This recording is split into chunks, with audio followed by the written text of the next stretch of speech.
Right. Okay. Good evening, folks. Welcome to today's Place Committee Overview and Scrutiny Committee. So I hope everyone's had a good day. Okay. So first of all, if I can just ask the Claire to just go through the housekeeping for this evening. Thank you, Chairman. Please note that this meeting of the Place Overview and Scrutiny Committee is being recorded by the Council for live broadcast and will be published on the Council website for a minimum of 6 months. The meeting may also be recorded or streamed for live or subsequent broadcast by members of the public. For those in the room, please note that if the fire alarm sounds, please exit the building by way of the nearest available signed fire exit route and make your way to the assembly point in the surface car park at the front of the building. Finally, please could everyone ensure that background noise is kept to a minimum and mobile phones and other devices are turned off or switched to silent for the duration of the meeting. This includes turning off the microphones for those in the meeting room. Thank you. Thanks, Claire. Can I take apologies, please?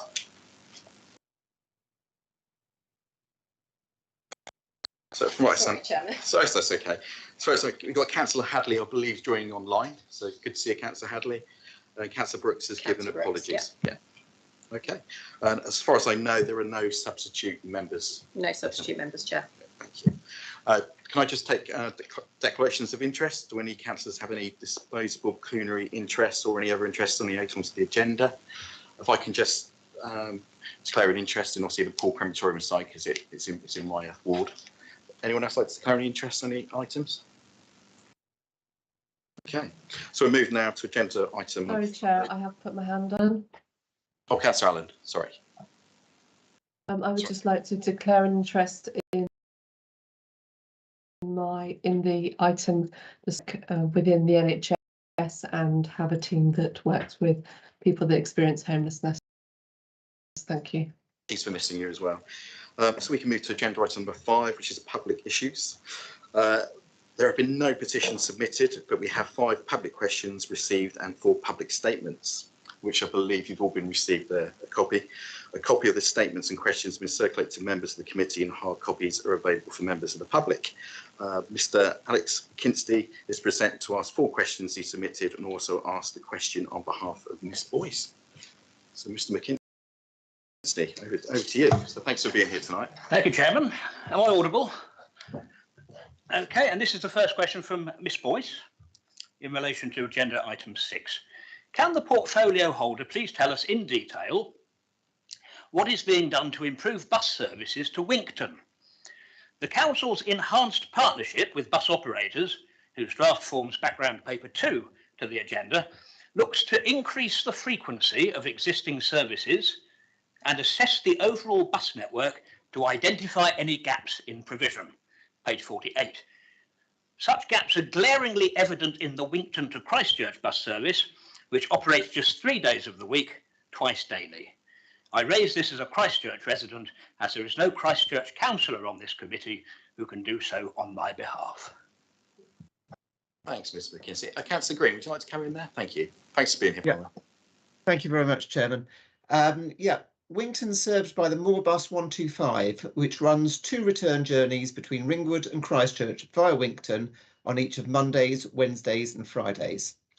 A new hourly bus service, the 23 route, was introduced in neighbouring Burton at the end of 2021. This is being funded through the Department for Transport's Better Deal for Buses programme. Passenger numbers on this service are encouraging, and we're hopeful that after 3 years, they'll be sufficient to support a long-term commercial route. And that service is approximately 500 metres or 6 minutes walk from Winkton. The indicative BCP, as we call the Bus Service Improvement Plan, does indeed include a revenue allocation to increase the frequency of some existing bus services. However, that's very much aimed at attracting higher numbers of new passengers, and in particular, those that would otherwise travel by car. As well as having a positive impact on congestion and air quality, this would also make the bus network more sustainable with a reduced need for subsidy in the future. Very importantly, the Council will also be required to demonstrate value for money with any such initiative. In contrast to the popularity of the number 23 route, the number of passengers boarding the 125 service in Winkton since the start of this year has averaged just over 1 per week. While an increase in frequency might indeed lead to a corresponding increase in passenger numbers, it's extremely unlikely, in my opinion, That increase would be to the extent that it would satisfy the requirements for BCP funding. So regrettably, I do not expect any expansion of that service. Thank you, Chairman. Thanks, Councillor Green. We move on to, again, questions from Mr McKinsey in relation to agenda items 8 and 9. Okay, yeah, this is my first question. So this is agenda items 8 and 9. Why were the reports for items 8 and 9 on tonight's agenda, respectively the Bereavement Services Business Plan, including the future of Poole Crematorium, and an update on the Bournemouth Development Company, why were those reports still not available to the public as of midnight on the 13th of September, the day of the deadline for public questions? Thanks for your question, Ms McKinsey. If I just hand you over to Claire from Democratic Services for a response on that. Thank you, Chairman. I've received the following information from the officers providing these reports, and that is that the Chief Executive and Deputy Portfolio Holder agreed to defer the BDC LLP business plan from the 26th of October Cabinet. This deferment will enable the BDC to review the partnership business plan, work programme and fundraising strategies in light of the recent 7th of September finance update and the recommendation to that no new financial commitments will be made until such a time as there is a balanced budget for 2023-24, other than with the specific agreement of the Chief Finance Officer in consultation with the portfolio holder for finance. Place ONS were due to review this Cabinet report. However, as this item had been deferred, officers have had to urgently draft a revised report for Place Overview and Scrutiny Consider, which is what Place has available today. Elected members and officers wished for the Overview and Scrutiny Committee meeting on the 21st of September to have sight of the full and final Bereavement Services Business Plan update and options for the future of Poole Crematorium, which was due to be presented to Cabinet on the 28th of September.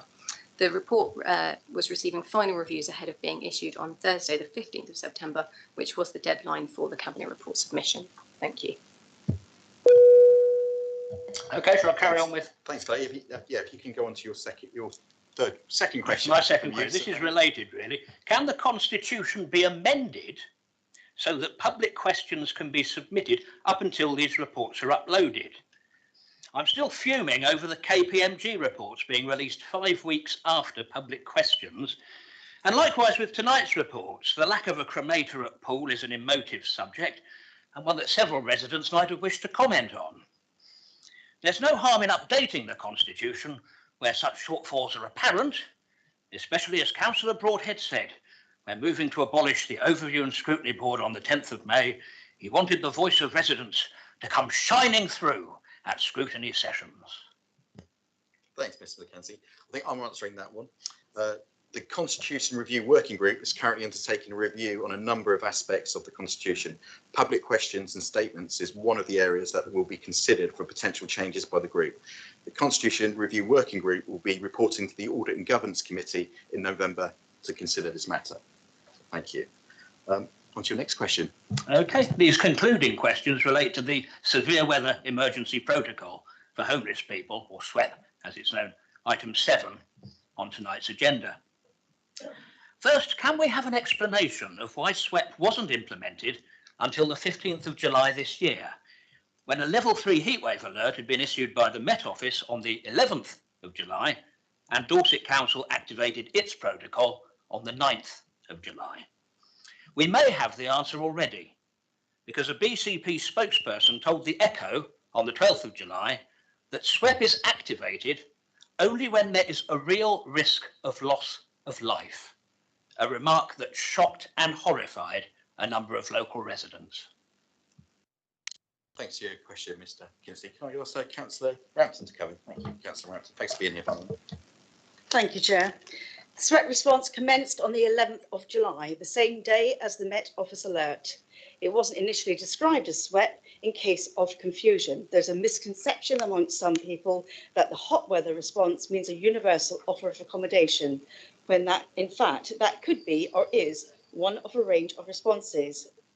Other responses which were implemented being additional outreach, sun hats provided, sun cream provided, water provided, shaded area provision, welfare checks and safety advice.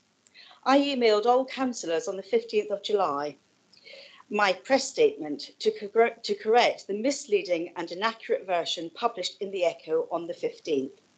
I made it clear that SWEP had been triggered and had been so throughout the week.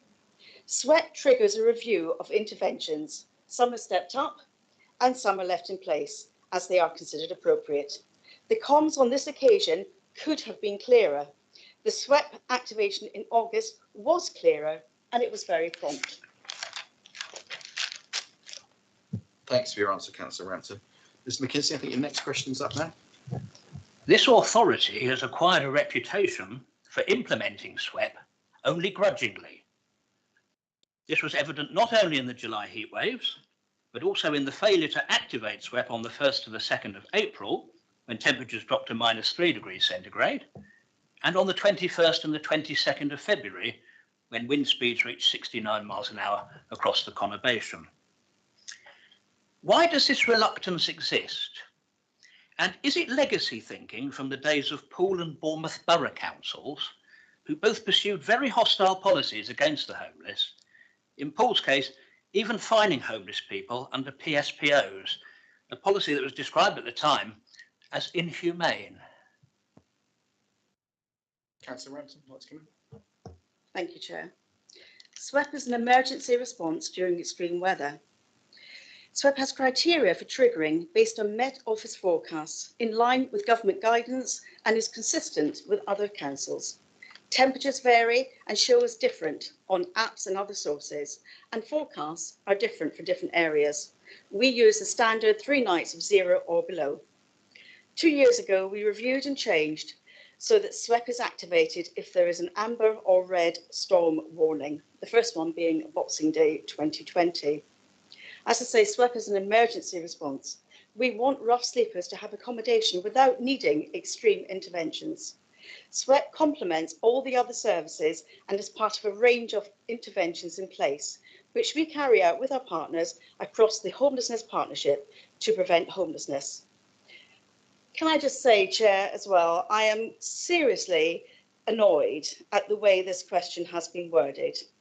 And I want to point out that we have a dedicated and hard-working team and a partnership across agencies, and all councillors should be aware of, respect and support the work that goes into supporting our very vulnerable rough sleepers. DLUT came to visit not that long ago. They were very impressed with our response to our protocol and impressed with our partnership working. Questions like these are demoralising and, in my opinion, wrong. Thank you. Thank you, Councillor Rampton. So we move on now on to public statements. I think Claire's going to read out the first 3 for us, and I think we're followed by the 4th one by Mr McKinsey again. Thank you. Thank you, Chairman. I have the first statement from Mr Talemy in relation to agenda item 6. Having no transport of my own, I'm a regular bus user across the BCP region, so I hope that portfolio holder Councillor Mike Green includes rural areas for improved bus services and connectivity in his discussions with providers, rather than concentrating on already well-provided urban and town centre routes.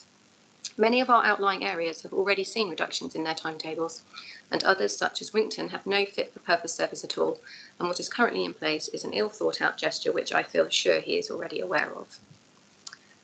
There's a following statement also from Mr Talemy regarding the same agenda item.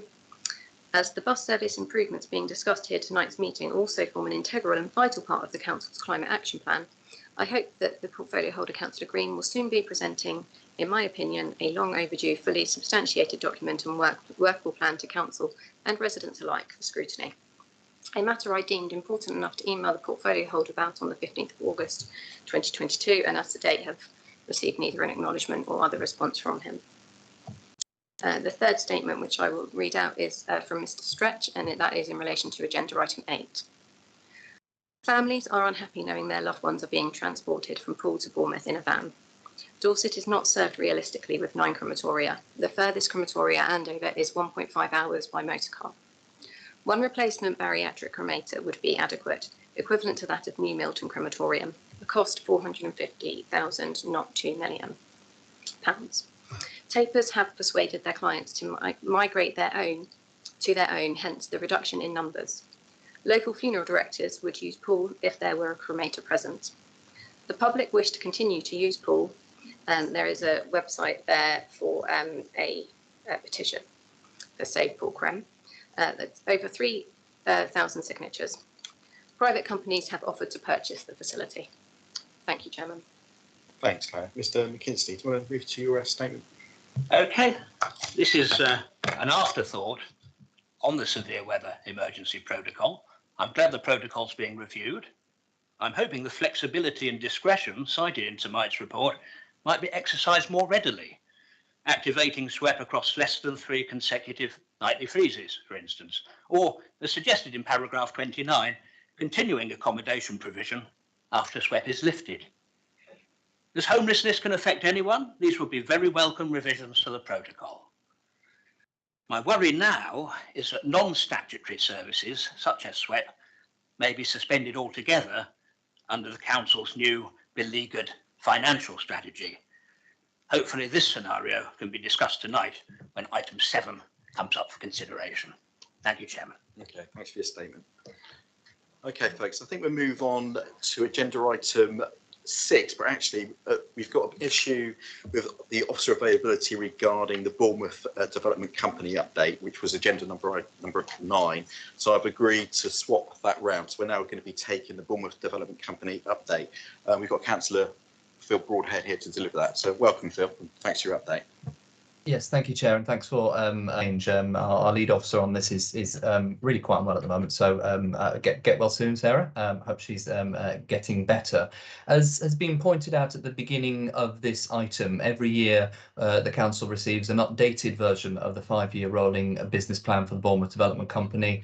That has now been pushed back from this cabinet cycle to next cabinet cycle. A couple of reasons for that. Clearly, with the decisions that we're taking to try and achieve a balanced budget by the end of this month early on, we want to make sure that we're in a ready position to do that before agreeing to any new spending commitments. And also we want to, in all aspects of the council's spend, test and tease and really make sure that where there are spending commitments, are they sincere? Are there other options that we could be looking at, particularly on some of the capital projects? We've always had quite an ambitious view of particularly some of the major regeneration schemes wanting to invest in assets in the future, but clearly we need to consider all the options going forward. So the Bournemouth Development Company are on that journey with us, and they're looking at all of the sites that are in the current Bournemouth Development Company's forward plan, so that then what they can do is test and tease some of those other options might be presented in all of the sites ahead of an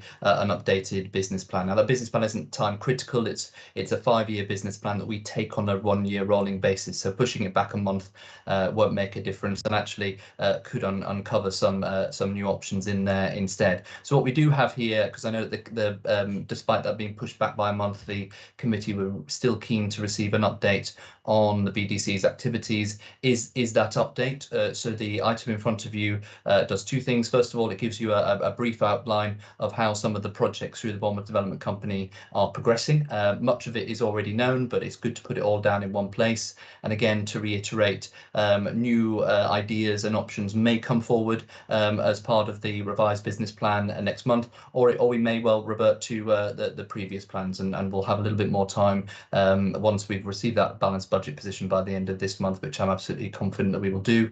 The second thing that this item does is looks at the update that was taken by the Bournemouth Development Company, sorry, by the council actually last year with regards to the local partnership review. There was an action plan over some of the recommendations from the local partnership review, and gives you an updated position on how those actions have been put into force. In summary, I mean, I can take you briefly through the progress of each of the projects, although it is clearly put out in the report. But a few highlights, if you like, Chair. Westcliff Mansions, which is the current scheme, and Durley Road that's underway, is going absolutely hell for leather in terms of progressing there. I don't know if you've driven past it, anybody, but it's looking, I think really quite impressive. But more importantly, has been incredibly successful. 100% of all of the homes in that scheme have been sold off plan. That's 44 new homes in total. I'm really pleased that actually the vast majority of them are going to main home buyers as well, either people relocating to the town centre, those living here already, and some first-time buyers. I think there's only a couple from my reckoning that are second homes, which is exactly what we've been looking for with these schemes. So 100% of them have sold off plan, and also we're quite ahead of the projections that we put in the business plan as well. So there's a slight time delay because of cost of materials, access to materials and COVID and things like that. But actually, overall, we're in a much better financial position than we expected. The Winter Gardens, as we all know, we've currently got a piece of work being undertaken jointly by the Bournemouth Development Company and our own Future Places, looking at, now that we've got the consented scheme on the Winter Gardens, just taking a look at whether there is a better option now that we've got both of those sites, both Bournemouth International Centre and the Winter Gardens sites in the mix for full-scale regeneration, whether it might be more appropriate to put the reprovision of the conference facility in the old Quarry Pit site, aka the Winter Gardens, which would unleash the Bournemouth International Centre site for a much more regeneration-led scheme than just simply replacing the conference centre there. We're looking to get Future Places to report back with the outcome of that at the end of this year. Also, Eden Glen, which is the site that's next to the BH2 development in central Bournemouth. Again, BDC have been looking at a residential-led schemes there, 50-60 homes build to rent. We've had tremendous success with other build to rent schemes, both through the Bournemouth Development Company, such as Treetops and gosh, what was the other one? Got the name of the other site, but the Treetop site and no, it'll come back to me in a moment, Chair. Berry Court, there you go. Told you I'd get there. Berry Court and Treetops, but also the other PRS and build to rent that we're involved in outside of the BDC as well. So clearly a lot of demand for that, something that's been backed up by our own independent housing assessment needs as part of the local plan process as well. So again, they've been working on that, and again, that's one of the things that we're looking at as part of this business plan that will come through at the next cabinet, alongside Cotlands and Central as well. Cotlands really exciting. There's real appetite for grade A office stock in the centre of Bournemouth at the moment. We'd already taken the decision previously to look at the consolidation of the public parking on the Cotland site onto the York Road scheme. That's already got council approval, but again, that site is now coming to some real definition. More information will be coming on that in the business plan, I'm sure, and then once we've got some more assurity of where we are finance wise, we can take the decision about how much of that opportunity the council wishes to get involved in or not. And then finally, the central car park scheme, which is the one above Hinton Road behind Westover Road. Again, very well used car park, but a really interesting residential site. I think many of us are aligned with the fact that we really need to have some further definition of the replacement parking provision on that before pushing the button too much. But again, that's some work that's taking place across the council as well. So once that piece of work comes back, we can look at that as well. That's a quick rundown of the sites where we are, and again, there may be more information that the BDC may wish to present when they've done further work by the next meeting. And then finally, Chairman, there's the update of the local partnership review work within there. The local partnership made some recommendations which we took through as an action plan in Cabinet in October 2021. Officers have been working very hard on that to ensure that where possible those recommendations have been adopted, and within Appendix number 1 there is a detailed action plan alongside the updates of where the officers and governance team have got to on that. I am supported here today by Martin Tiffin, so if there are any more detailed questions, I'm sure Martin can try and respond further, but hopefully that gives you a little bit of a whistle-stop tour of where it looks like the Bournemouth Development Company sites are at the moment. Thank you, Chair. Thanks, Councillor Broadhead. I think I've got the first questions coming from Councillor Jones. Councillor Jones, thank you. Yeah, thank you, Chairman. Just regard to the Cotlands Road development, I'm just wondering, obviously, with working practices changing, people working from home, both full-time, part-time, etc., how viable this scheme is, how much demand there is for office accommodation, And following on from that, on the same scheme, I just wondered how many spaces there are going to be for the multi-storey car park on that site. Thanks, Chair. Okay, that may be one for Martin if he's available.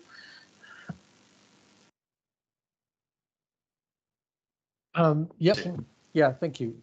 Yes, you're right. Obviously, COVID's had a massive impact on kind of the office usage in the kind of during the COVID period.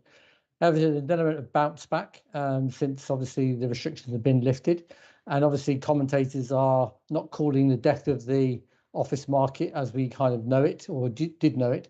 There's also we as a conurbation haven't invested in the office stock for 25 years. And we've actually lost about 1 million square foot of office to under permitted development rights. So not only have we got aging stock, we've obviously lost a quarter of that stock to other uses. But also what we do have now is a lack, as the report indicates, of grade A office space. So there are occupiers that we are in the process, or BDC is in the process of communicating with. And so before we make any firm decisions about the size of the office, the amount of office space, and obviously consequently the amount of parking needed for the office space, we need to keep testing those kind of discussions and kind of see where the market's going. So it is very much an evolving piece of work that we are closely monitoring through our participation in BDC. Hopefully that answers the question. Yeah, thanks, Martin. Councillor Jones? Yeah, do we know what the demand levels are for this type of office accommodation? Have we got any figures? Not just in terms of this side, but obviously future projects. We have commissioned a report by Savills, which has kind of looked at office kind of demand across the South Coast, in particular across Bournemouth.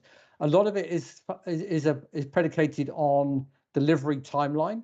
I mean, obviously, what we try and monitor is the current existing occupiers when their lease renewal is due and what their future plans are regarding expansion or contraction.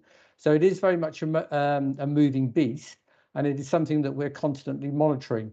So yeah, we are confident there are people that would look at Cotlands as a location, especially because it's linked to obviously one of our main transport hubs in Bournemouth. But once again, when you speak to these occupiers or potential occupiers, they want certainty of delivery, because ultimately they're making huge commitments in their office space, and they want to, like any business, they want to make sure that it's deliverable, and that if they sign up to something, that essentially it will be delivered. So no one's really going to commit and say, I want 50,000 square feet or 100,000 square feet if all you're doing is talking about it. They want to see some firm commitment. They want to see that you've basically put in process the planning application and stuff like that. So there's a bit of a chicken and egg. So an occupier won't decide to go with you just on the basis of talk. They want to see a real action, because that's very important for them in delivering against their own business objectives. Thanks, Martin. Councillor Slade, I think you're up next. Yeah, did Councillor Broadhead want to come back, was he? Oh, sorry, I missed that. Sorry, Councillor Broadhead. Sorry, go on for another tangent. Thank you very much. It was just an additional point to Martin's point, which is, I mean, this is actually quite a difficult question to answer, because in the updated business plan, when that report comes, there will be a lot more information, and recommendations that come out of the BDC don't come out lightly. They will come out with all of the background information, which we can test and tease at that time. So at such time, we will have a lot more of that information. It's a bit hard to give it at the moment. What I can say with Cotlands is, if there aren't any changes, which I don't think there will be, we're not talking the quantum of office stock here. We're not talking about as speculative. There is a particular major employer that is clearly very, very interested in this site. As Martin says, nobody will sign on the dotted line until you've assured that delivery and committed to it. But we do have somebody that we've been in advanced negotiations with for some time that has a very clear requirement, which is a big part of that site, and that will, I'm sure, be formed part of the proposals as and when they come forward as well. So I would understand the concerns, and I see where Councillor Jones is coming from. If you were just going to build loads of speculative office blocks, but that's not what the proposals here are coming forward with. There's a very interested party, and the more detail hopefully will come on that when we've actually got the papers at a later date. Thanks, Councillor Broadhead. Councillor Slade. Thank you, Chair. There's a couple of little questions and a couple of bigger things. So on that, I'm aware that there's an interested party, and I have concerns that what we're seeing across the country, and I've been talking to somebody in London today about places like Canary Wharf, is as we come up with this beautiful Grade A office development, what we then are left with is 10 or 20 or 30-year-old office developments that nobody wants. And that then leads to the office conversions through permitted developments. There have been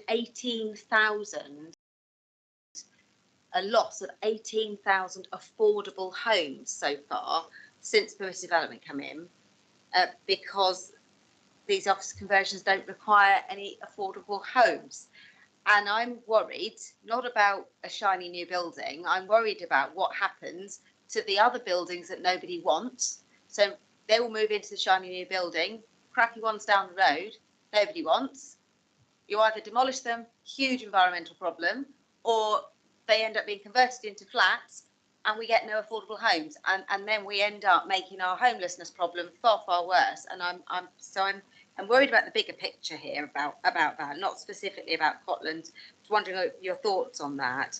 I'm concerned about the conversations about PRS, private rental sector, or BTR, build to rent, and we should be talking about social rent. We've got thousands of people here who can't afford private rent, and I've been visiting people who are literally living in hostels with 4 children, and it breaks my heart. And I just don't think we should be carrying on building fancy flats. Which takes me to Durley Mansions, I think you called it. Was that right? Did I get that name right? The one on Durley Roundabout.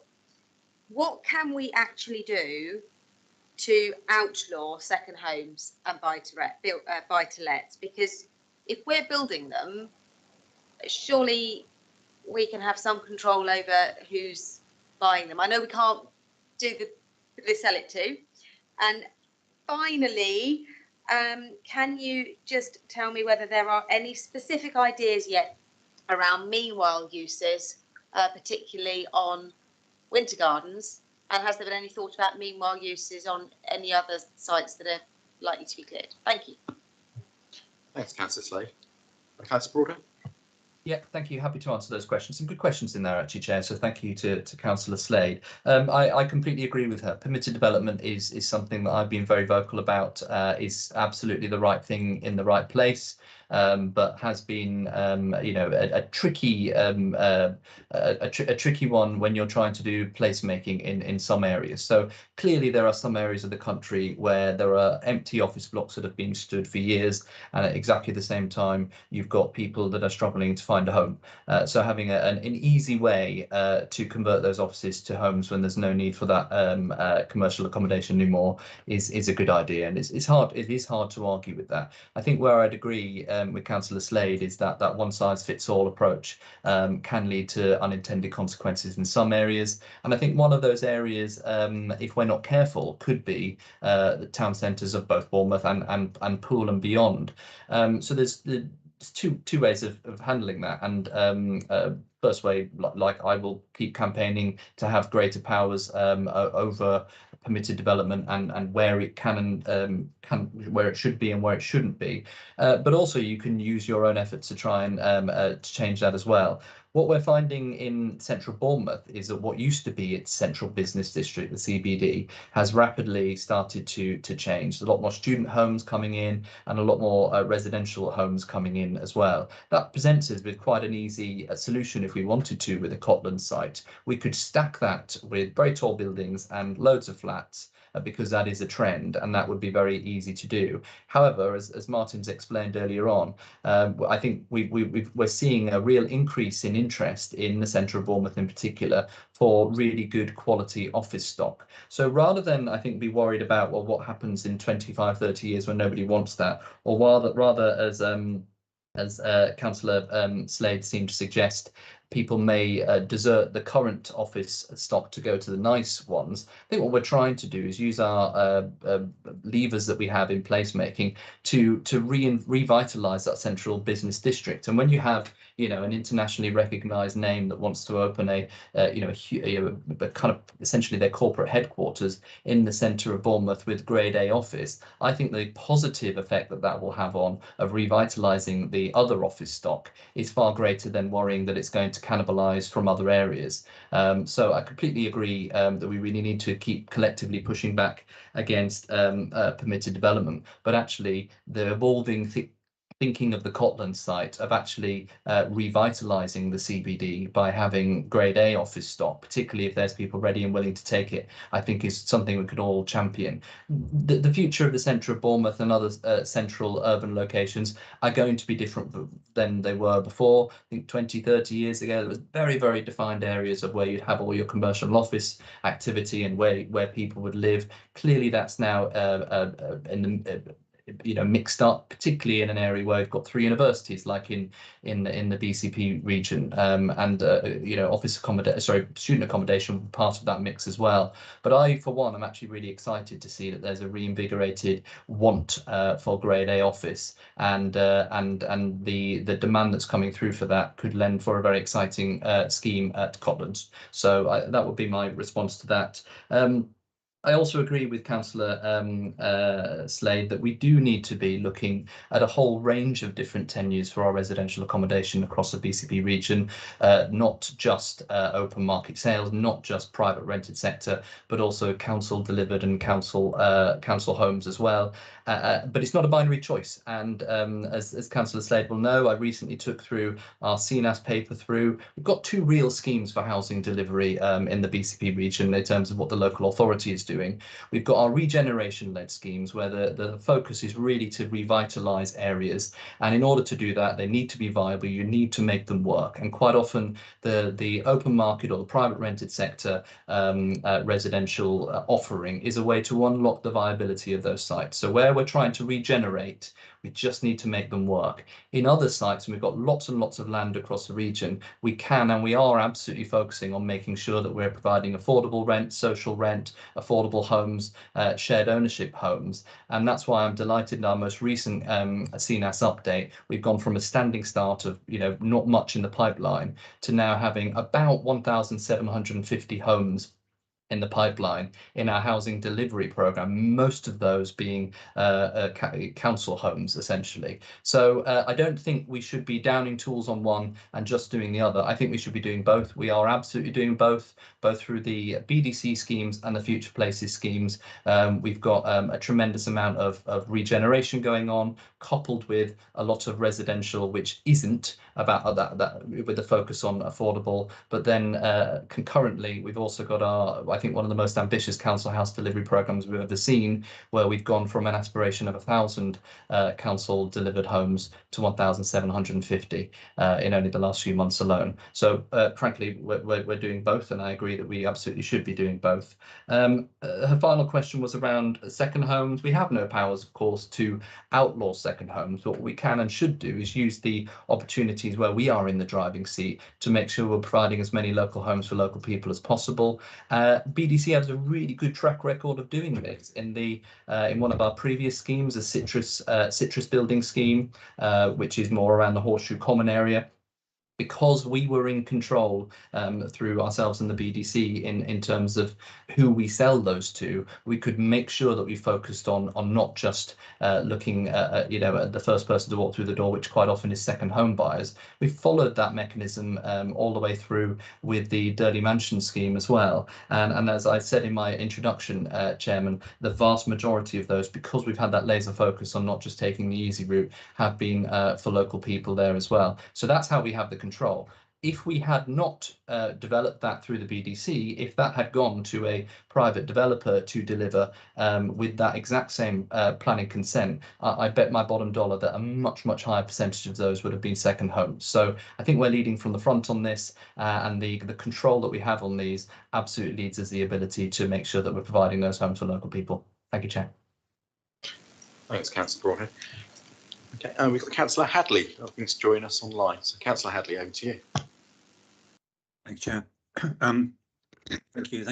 I suppose my concern is slightly that we're having advice on this from both BDC and Future Places, and I just wondered whether Future Places, who the client is for Future Places in regard to the BDC scheme. So is it the BDC partnership, and therefore are the costs that will accrue from Future Places advice being shared between the two partners, or are they all falling on the council in terms of our half of the deal? So that was one bit. My other question was really around the Coatlands scheme, and that's really mostly been covered. But I just am concerned, as Councillor Sade said, in terms of the quality of some of the conversions of the older stock. And certainly I have an office conversion in my ward where there are no end of problems because it really wasn't suitable to be converted into flats, and there are significant problems with that. And the third of my two questions was around the article that you mentioned around the local partnerships advice, and that was really around, as I read it, it was around transparency, probity, and the use of demonstrating good use of public money. And we seem to have rejected quite a few of those things about how we are transparent about the details. And I appreciate there are items that are commercial in confidence because you've got deals in train, but we have mechanisms for doing that in the council, and it seems that we've not taken on board the thrust of what that advice was, I think, trying to do, which was about demonstrating that BDC is working for the good of the population within Bournemouth, Christchurch and Poole. Thank you. Thanks, Councillor Hadley. I'm not sure I want to pick that over Martin or Phil.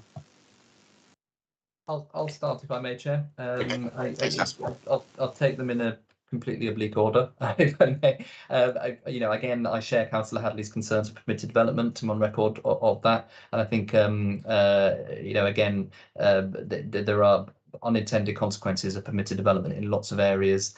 I don't, however, again, think that means that we then shouldn't be investing in good office stock, because quite often I think that can be part of the solution rather than part of the problem.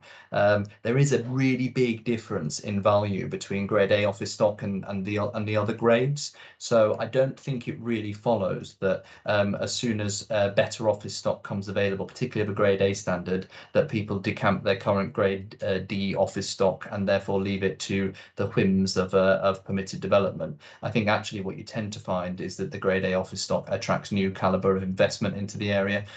So I don't think that there's a direct causal connection between the two, but like Andy, I will continue to champion for much greater local authority role in the restrictions around permitted development, something which I think we may well see in the future with the government as well. With the question about Future Places and the BDC, there's no hierarchical arrangement here. We have a couple of situations where the paths cross, and therefore they're working really closely together. So it's not that Future Places are running BDC or vice versa. I referenced the quandaries over the central development, really good opportunity for a regeneration site in the centre of Bournemouth, but a really well used car park.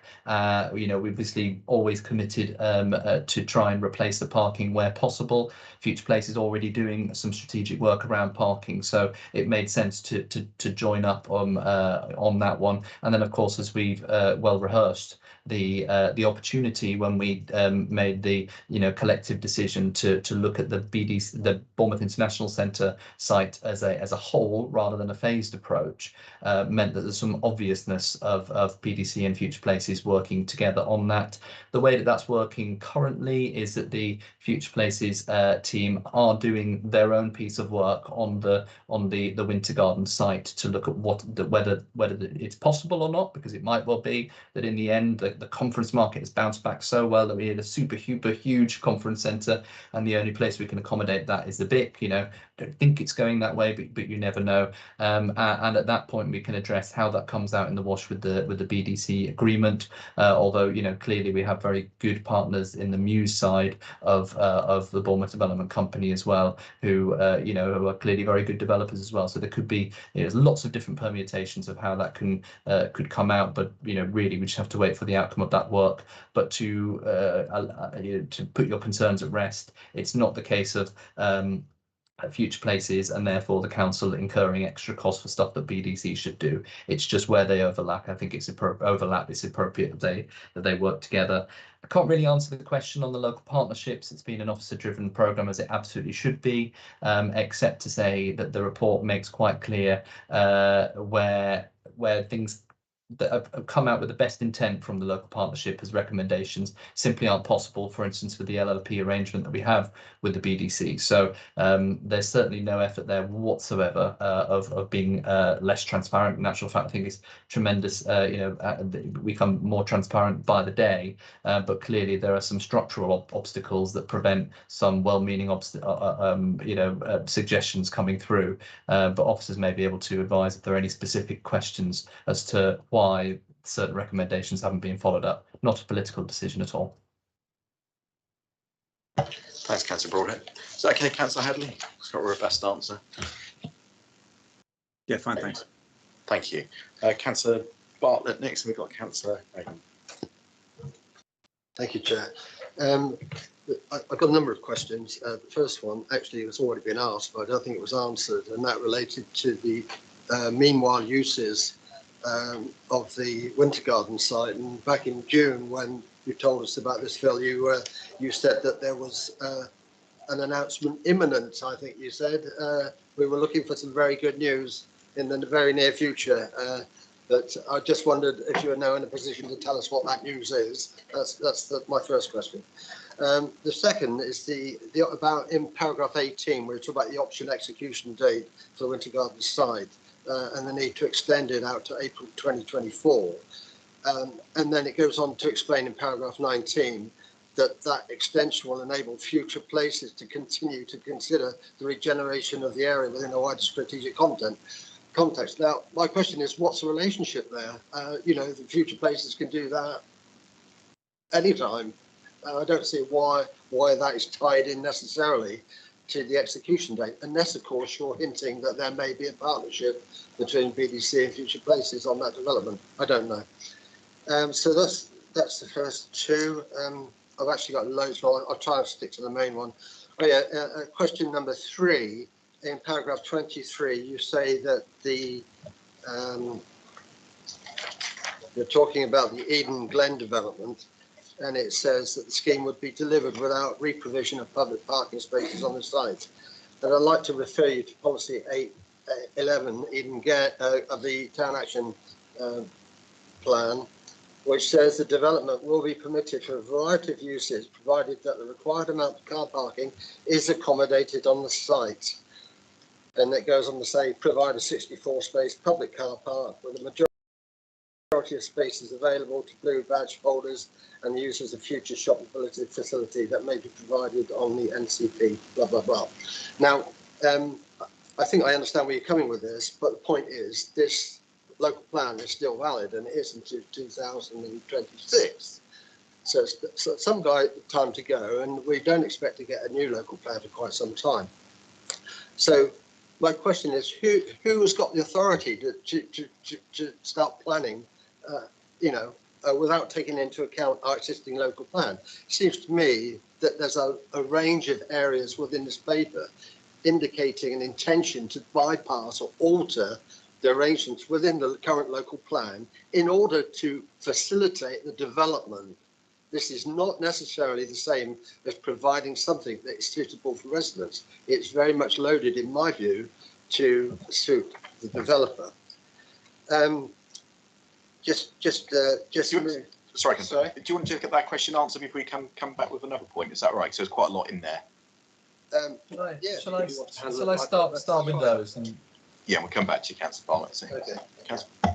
I'll try and start. I may need some support on some of the answers. With regard to the last question, and Councillor Butler's that's right in that we have an existing local plan, maybe changes in the new local plan, but no work has started on the strategy side of that, so it is definitively not trying to preempt what may or may not be within the local plan. However, as I understand, and again the planning team may be able to advise you offline further, Councillor Bartlett, but the planning team had to respond to the recognition that we had unmet housing need in Bournemouth in particular, and as I understood, one of the ways in which the planning team responded to that was a loosening of the requirement in certain situations for on-site reprovision of public parking, which would override that part of the local plan, which could indeed give a little bit more flexibility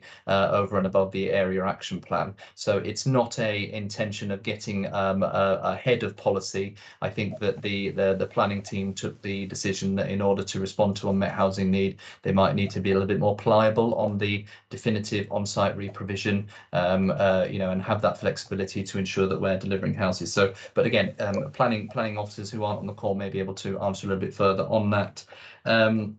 Again, I think don't look too much into the connection between the extension of the execution date and any ulterior motives. There's been no conversations, never mind agreements signed about any future partnerships. I think that there is a realization that because of this work stream, we're extending with Future Places, looking at other options for the Winter Garden site, it seems sensible to extend the option execution date. But as I've said earlier on, that's not my view is that that's not an open-ended invitation for Future Places to go on forever looking at it.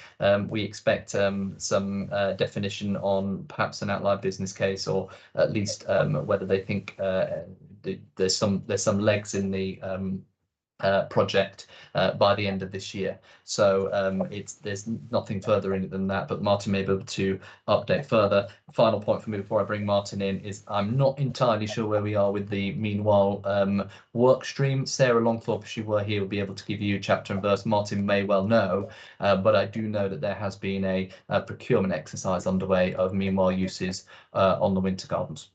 But Martin may have more information, but unfortunately Sarah's not here today. Thanks, Martin.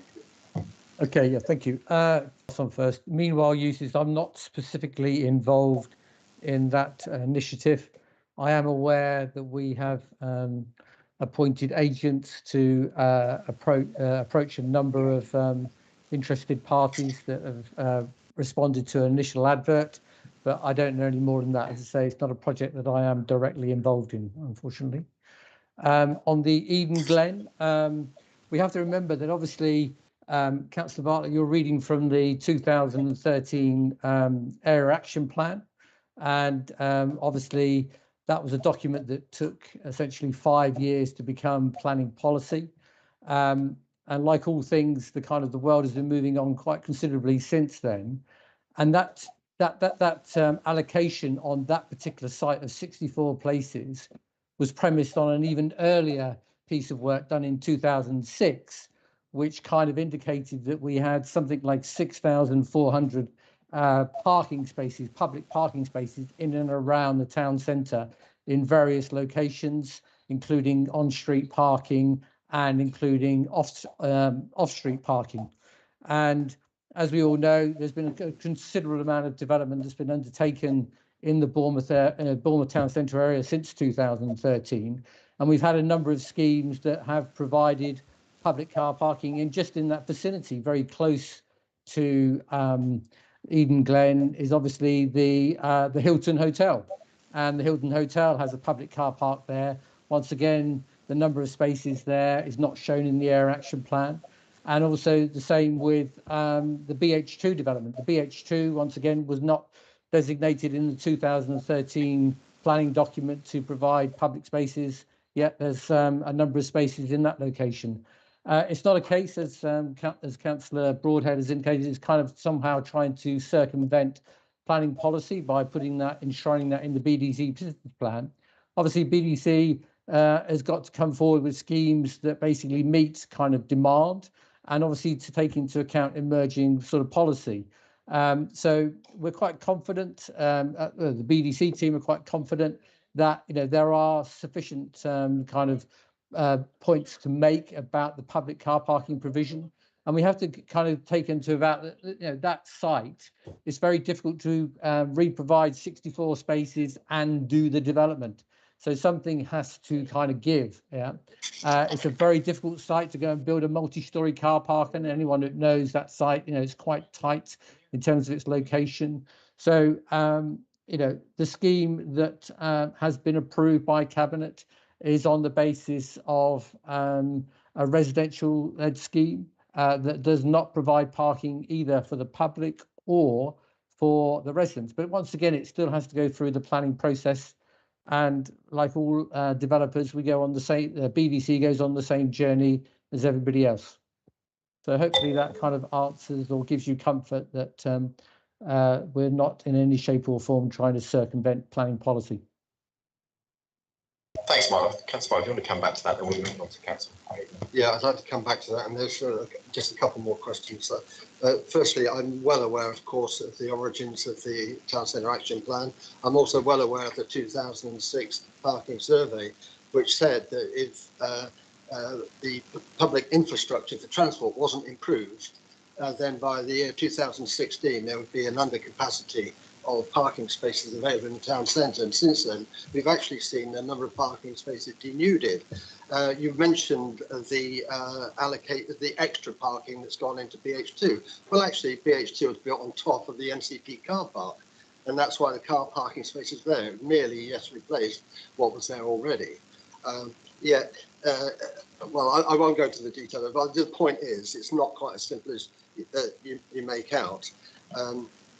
I'd just like to move on, if I may, to the question, the question, and it refers to at our last meeting on the 16th of June, Councillor Broadhead assured the committee that the Winter Gardens development was viable and the provision of £5 million for losses was only being taken as a prudent step for accounting purposes. Now, this had already been stated previously by the Leader of the Council, Councillor Mellor, when the budget was formulated earlier in the year.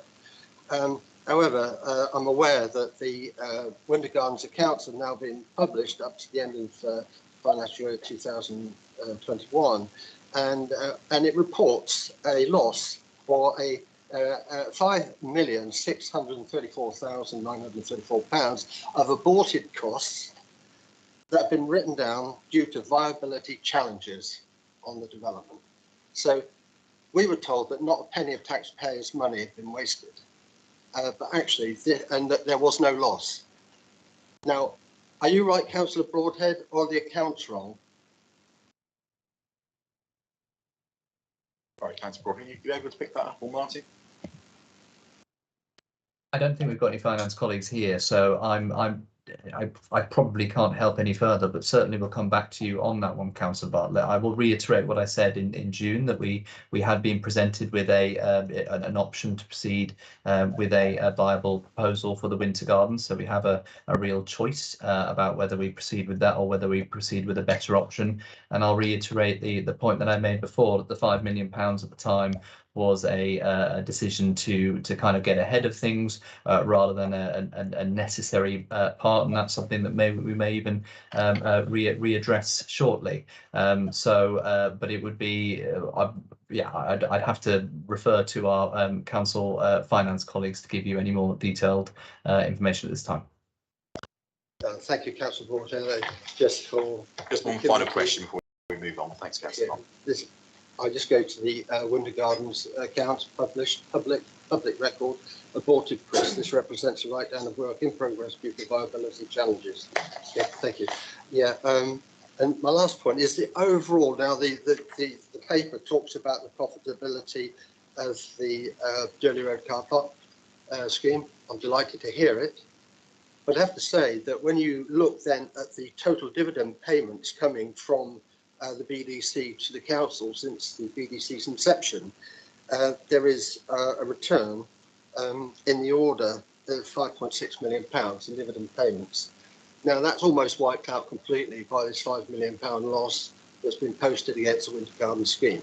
So I want to put it in perspective about the financial returns to the council. I'm not talking about some of the benefits that may have accrued from some of the developments, may have occurred, but my argument is this something that could have gone through the open market as normal, with controls being exercised through the planning system? And actually, we could, I believe, have done far better in terms of financial returns by letting the free market deal with these kind of projects.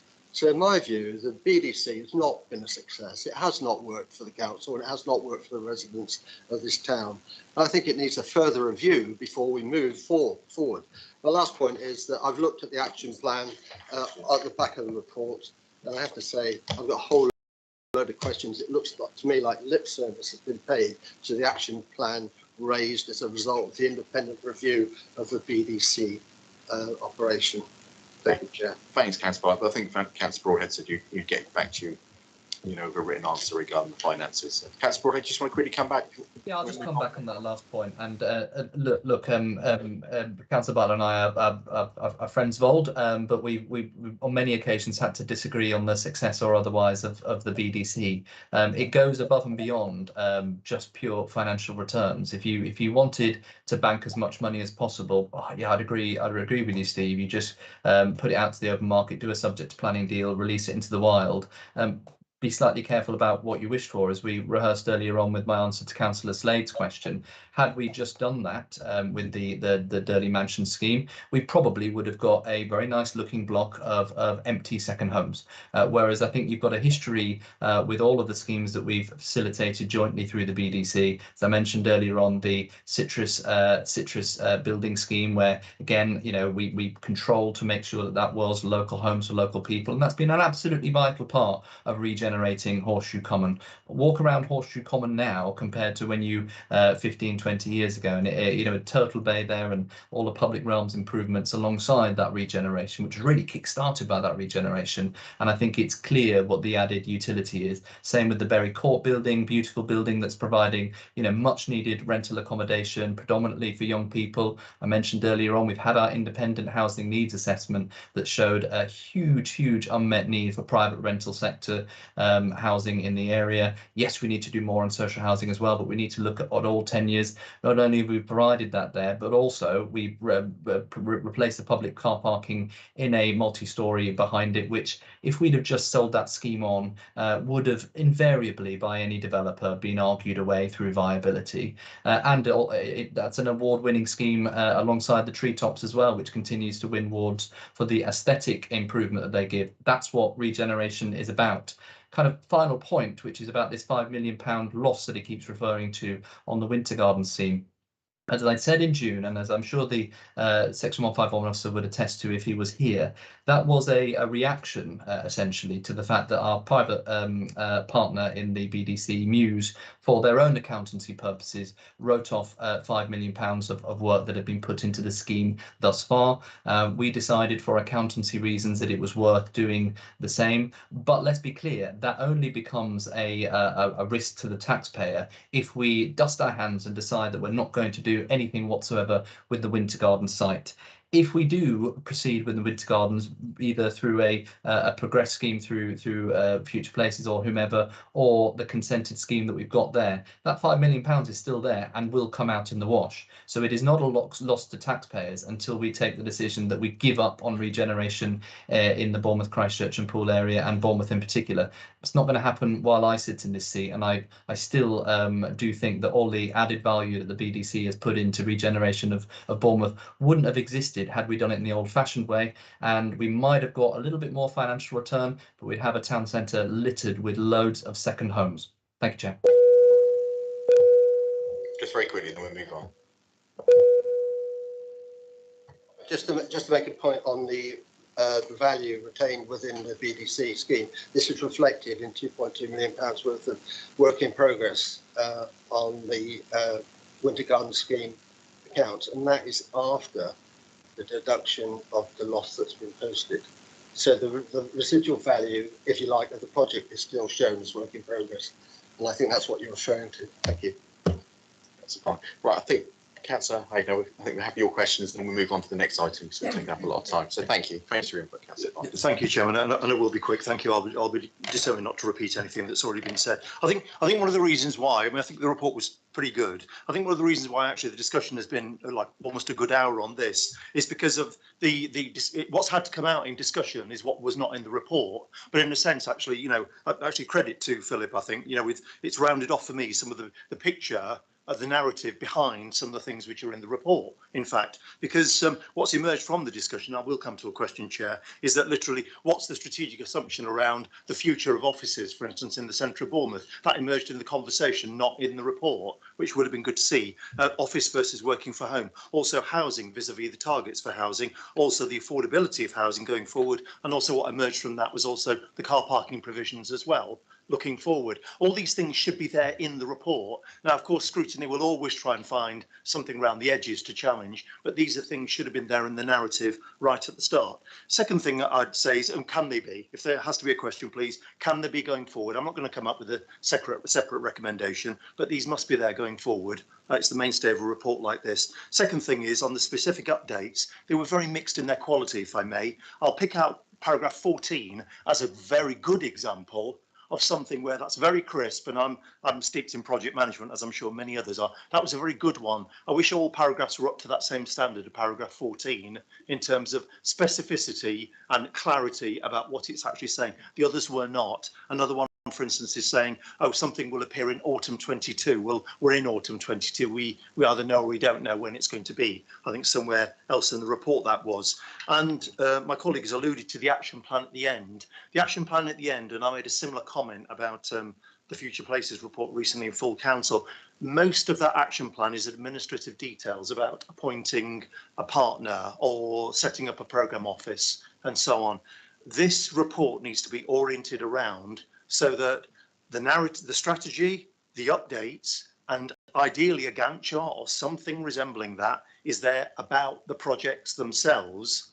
And those administrative bits are tucked away down in the bottom somewhere. That's the way round it ought to be. And actually, we could have a much more advanced discussion like this. That's what should happen. My question is, please, can that happen as soon as possible? We can actually uplift this. Thank you. Thanks, Councillor. Sorry, Councillor Slade, quickly. I think, okay, sorry, Councillor Broadhead was Martin. Is it Martin? Sorry, was it Martin? Did you want to come in there? Sorry. I'll come in, if I may, Chairman. Can I just say I agree with every single word that Councillor Iyengar has said.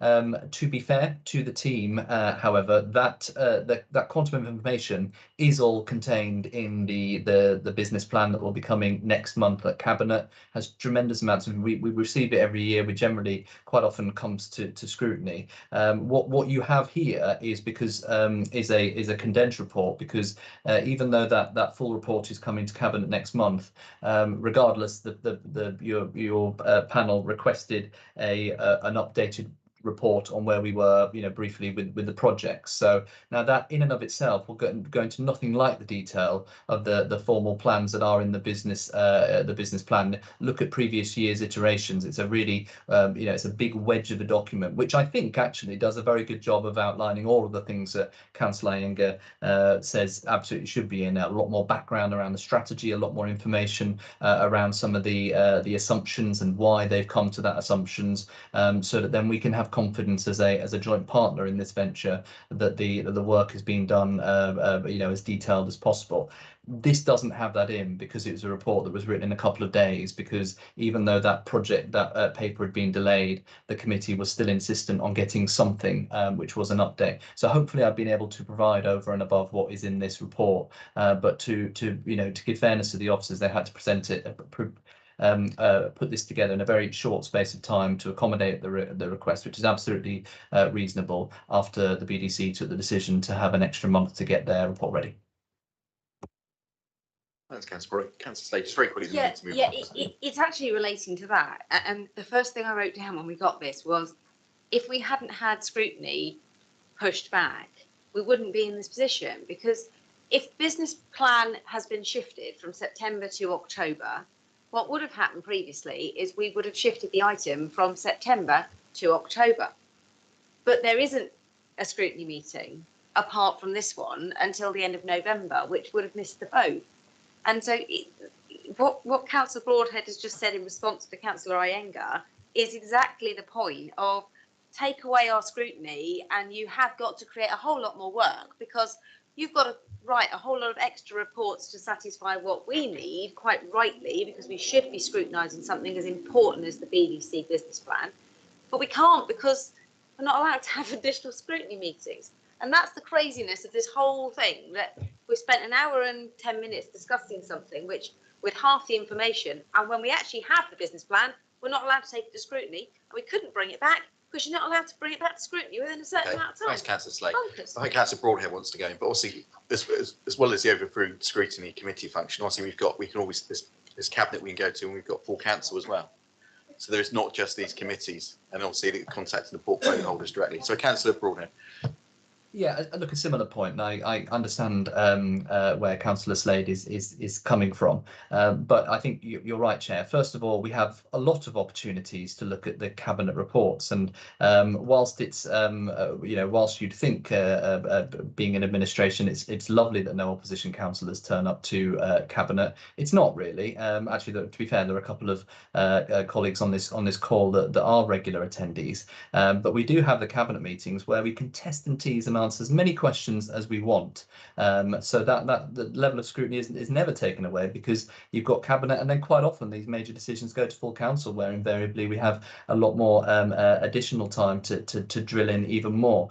The other thing I would say is that we had developed in the old system a very reactive side of scrutiny, which was looking at the reports that are coming to cabinet, saying whether we liked them or didn't like them, and then moving on. And I think I certainly heard a lot from members that they want to be much more involved earlier on in decision making. It's absolutely within the remit of this panel to take papers like this whenever you want. I mean, you could put into your working plan, do you know what, we've got the business plan coming out next month, but actually in 3 or 4 months time, according to the business plan, there's going to be a lot more definition on a lot of these projects. So let's proactively, as a committee, ask for a report to come to this committee to get ahead of the decision making, rather than just waiting just to look at cabinet papers. So my recommendation, if it were, would be, first of all, by all means, come to cabinet. We're always open and happy to answer as many questions as possible. Enjoy it, actually. And secondly, I think it's incumbent upon this committee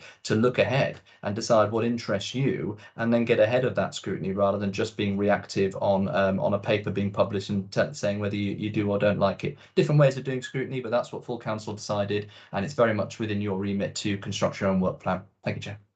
Okay, With all due respect, we've got half the number of meetings, and if you've looked at our work plan, we've got stuff we haven't got time to do. So, thanks, but no thanks. Double the number of committees. Okay, we'll be picking some of those items up later. Sorry, we need to move on very quickly, just very quickly, then we'll move on if that's okay. Yeah. Thank you. Philip, I must challenge you, what you're saying, even within the formalities of what we decided at full council, which I do remember as well. There's a particular instance here from this one coming, this is a good example here, this one coming here with the information that we've got in the circumstances in which you've described, fairly enough, but then the full report with actually the information which is needed to enrich the discussion and ask all the right questions, is at a time where it becomes irrelevant to do it. And not quite irrelevant, maybe that's not quite the right word, but it's almost too late in the day to do something about it. And this isn't the only occasion where it's happened. I will accept your point that it takes two in this piece, the committee, the proactivity from the committee, but I also think there's something in there dysfunctional in the way this process is occurring. I'll do whatever I can to straighten it out as well. I don't think cabinet is the right place to actually go through these things again. As you and I well know, cabinet is normally when the thing is finally sealed up, most certainly, and emphatically when it's come to full council it is. But this is where there's got to be opening up on the exploration, and it's being stymied. Thank you. Okay, thanks. I'll just go back to the early comments. Obviously, cabinet's there, is there for scrutiny, and we've got full council as well, and obviously direct contact with the portfolio holder. Okay, so if we can.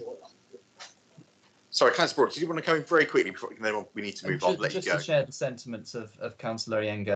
I'm open to helping too. And, you know, again, I think it would be worthwhile time spent by this committee looking through the forward plan, looking through areas that you think are of interest. And rather than trying to time meetings with a cabinet agenda, get ahead a couple of months before. There's no reason why a couple of, you know, if the BDC is something of really of interest, why the preceding, meeting like this, we can go through as much detail as we have at the time. In preceding authorities, there used to be a lot more of the bespoke reports prepared for scrutiny, which really drilled into what was important for scrutiny. So, you know, I'm like Councillor Anger, I'll do what I can to facilitate that. I do think that Cabinet is a useful place to test and tease and find out more information, but absolutely, you know, you have you know your own agenda to work to, and anything I can do to help to facilitate that, my door's open. Thanks, Councillor Broadhead. Right, okay, we'll finish off there. So thanks, that was a really good discussion. Thanks for Martin and Phil for coming in for that, and thanks for members for their questions. I think it's been quite a robust discussion, so thank you. So we can move back to our original agenda plan. So we then move on to the update on the bus services within Bournemouth, Christchurch and Poole. And hopefully we've still got Mike Green with us, a portfolio holder. So Mike, thanks for bearing with us. You're here at last. Thank you, Mr. Chairman. What I was hoping to do, as it's not really sort of an update, the stuff that's being spoken about at the moment was actually the paper that went to Cabinet and then was due to go to the council, that was obviously postponed after the Queen's death. And so what I hope to be able to do, just having listened to what you were after and had the discussions beforehand, is just to give you an abbreviated version of what I would have been saying at council had that gone through. And then I've also prepared a paper which if it's okay, I'll go through on the particular effect of the yellow buses situation. Is that okay, Chairman? Yeah, perfect. I think the main driver of this agenda point, we had a lot of committee members' questions about your actions about yellow buses, which also, you know, so thanks for picking that up. Thank you. Yeah, that's what I was going to concentrate on, and hopefully sort of let people understand a little bit better about what's happened there and what will be happening. So the paper that I was going to be speaking to at council, and again I just sort of picked out some of my notes on that, if that's okay. And as I said, last year, it was in line with the request from government. We made arrangements to form an enhanced partnership. And together with our partners in that, the bus operators, we developed the Bus Service Improvement Plan, or the BCP, and that was then submitted to the Department for Transport.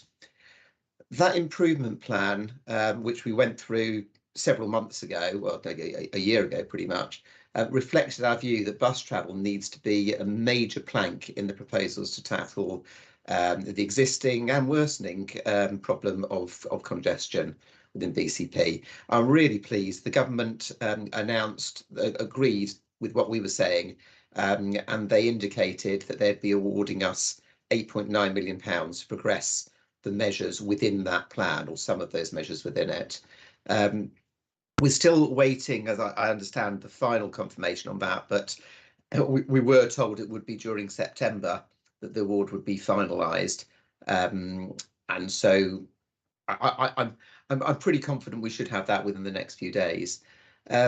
Now, with the delegation that we were given from Cabinet and from Council, we formed that enhanced partnership, and collectively we improved the BCP and also the Bus Service Improvement Scheme, which goes alongside it, the partnership scheme, which goes alongside it, and that develops it details the measures that we're planning to take forward to improve frequency, reliability, speed and affordability, because those are the factors which really have been shown to influence passenger numbers to the greatest extent.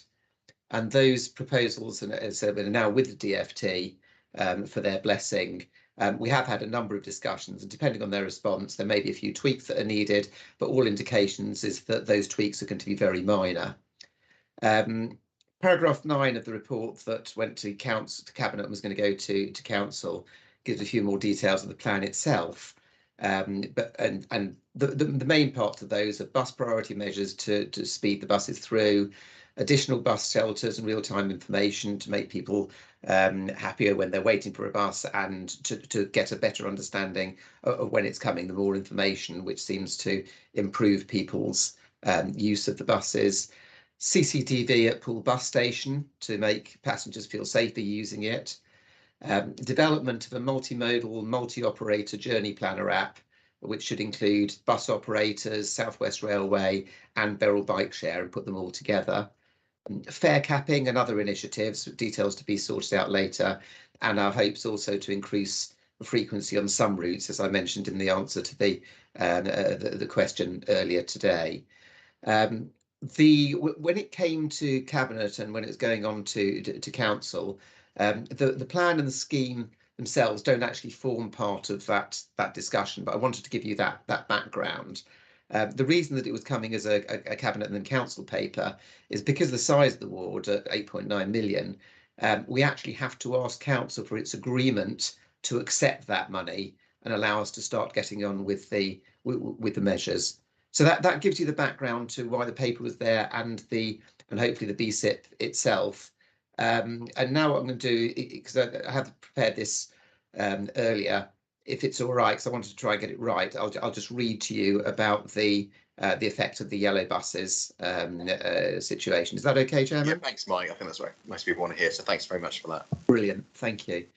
So on 29th of July, Bournemouth Transport Limited announced that the Bill's business was in the hands of the administrator and was seeking a new owner. Unfortunately, no purchaser was found for the local bus business, and Yellow Buses ceased trading on the evening of Thursday, the 4th of August. Yellow Coaches was acquired by the Eastleigh-based Zeller Group, and National Express took on the lease of the Yeoman's Way depot and maintenance facilities. Bournemouth Transport had been loss-making for a number of years under the French ownership of our ATP group, and that was prior to the to the management buyout, which was done by 3 of the directors in 2019. Obviously, COVID then came along in the spring of 2020, and that started to have a significant impact on the bus operator, particularly with government advice of people not being able to use public transport. And in addition, the high number of commuters switched to home working, and town centre shopping trips being by bus obviously reduced, with the increased emphasis on home shopping as well. So despite the financial support from the government throughout the pandemic and thereafter as well, and also support from the council by maintaining concessionary fares reimbursement at pre-COVID levels, which was in accordance with DfT guidance, Bournemouth Transport continued to struggle. Passenger numbers didn't recover as quickly as it was anticipated, and that was when the business closed. Go South Coast, who operate the more buses in BCP, didn't make any attempt to acquire to buy Bournemouth Transport, just to get that clear. But what they were able to do very quickly was to enhance their network to cover much of the former Yellow Buses routes, and that didn't already have a degree of duplication. And Go South Coast were fortunate enough, there may be some planning involved, to have 15 5-year-old spare double-decker buses that have been retired just from the Bournemouth University routes, and they were able to add to those the existing spare buses, which they pulled in from elsewhere in their group around the country. The big problem was having sufficient drivers. That was a big issue for them. And so they set up an emergency recruitment desk at a Bournemouth hotel on the Friday after BT closed trading. And with a bonus incentive, they recruited an awful lot of the former Bournemouth Transport drivers. And that meant the Go South Coast were in a position to commence operation of the extended network on Saturday, the 6th of August. So basically just one day's service was lost. Yellow Buses, Bournemouth Transport operated the 3 school bus contracts on behalf of the council, and they were actually about to commence operation of 2 more as well, which were previously operated by Go South Coast. Fortunately, it was the summer holidays when they went under, so there wasn't an immediate problem with these. But Bournemouth Transport also operated the numbers 18, 33 and 36 services on behalf of the council, who paid a subsidy for that. Go South Coast had initially said that they couldn't assist with those due to driver numbers, following the recruitment, that changed, and they were able to agree that a temporary operation just for 1 week to give the council time to procure a different arrangement. And those services also commenced operation on the Saturday, the 6th of August. Since then, Go South Coast have made changes to their extended network in light of the operating experience, and mostly introducing or primarily introducing the number 12 route, which goes from Alum Chine all the way to Hainsbury Head. And they hope they can continue to develop the network with further changes anticipated probably in about 6 months' time. As far as those tendered services, the 18 and 33 and 36 were concerned, they were picked up by Zeller Group under their newly acquired Yellow Coaches label, and that was for the 6-month contract only, and the same timetables and the routes that were previously operated by Yellow buses. And those are currently being re-tendered, and the long-term contracts are going to be in place from February of next year.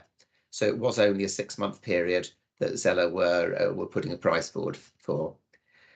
Go South Coast are now operating the school bus contracts, which were previously by Yellow buses, but Yellow Coaches are operating without subsidy, actually, a number of the St Peter's School routes, as well as several privately funded school bus services. The council's got a duty to have regard to the overall bus network, and it's been working very closely with Go South Coast, and local authority support was required, as you'd imagine, for the very little notice that we had for the registrations with the traffic commissioner, and that was provided. On top of that, Go South Coast needed to park additional buses at their Bournemouth depot, which then displaced the drivers' private cars, and this is just an example of how we were able to help. So an emergency arrangement was made for the drivers who therefore couldn't park at the depot to have temporary permits to park in BCP car parks, and that was able to be facilitated from day one. And then there's a longer term arrangement that's subsequently been brokered as well, which means it's going to be able to continue. As far as the BCP's concerned, the loss of Bournemouth Transport will have an impact on it, and on both on the improvement plan and on the partnership plan and scheme, but it's not expected that that's going to be significant. And the reason for this is that the plan and the scheme are pretty much operator independent. So I think probably probably the only big thing that will be that will be affected by it is whether Go South Coast end up picking up those 18 of the 33 and 36 routes. Because if they do, then BCP is effectively only going to have a single operator with which we need to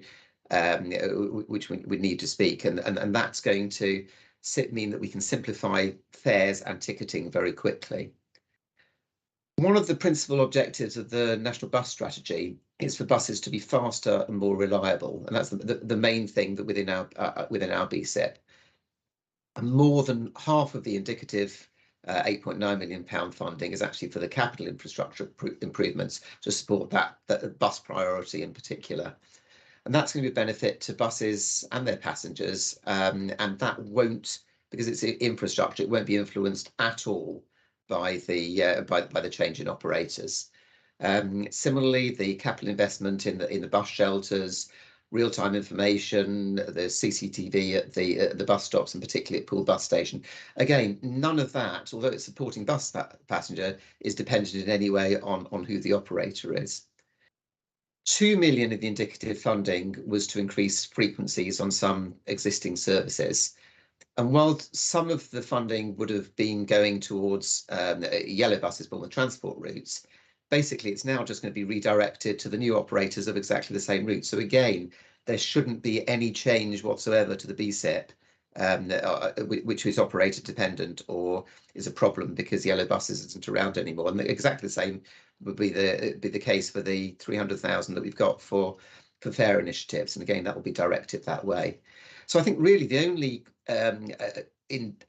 only real issue is whether we now need to concentrate on multi-operator ticketing, and that depends on the outcome of the retendering for the 18, the 33 and the 36, which we'll find out in a few months. I mean, if they're won by Go South Coast, then the we don't need to be looking at a joint operator staff, but multi-operator staff, and tap on, because the tap on tap off will just be a single operator, and that should be easier for us.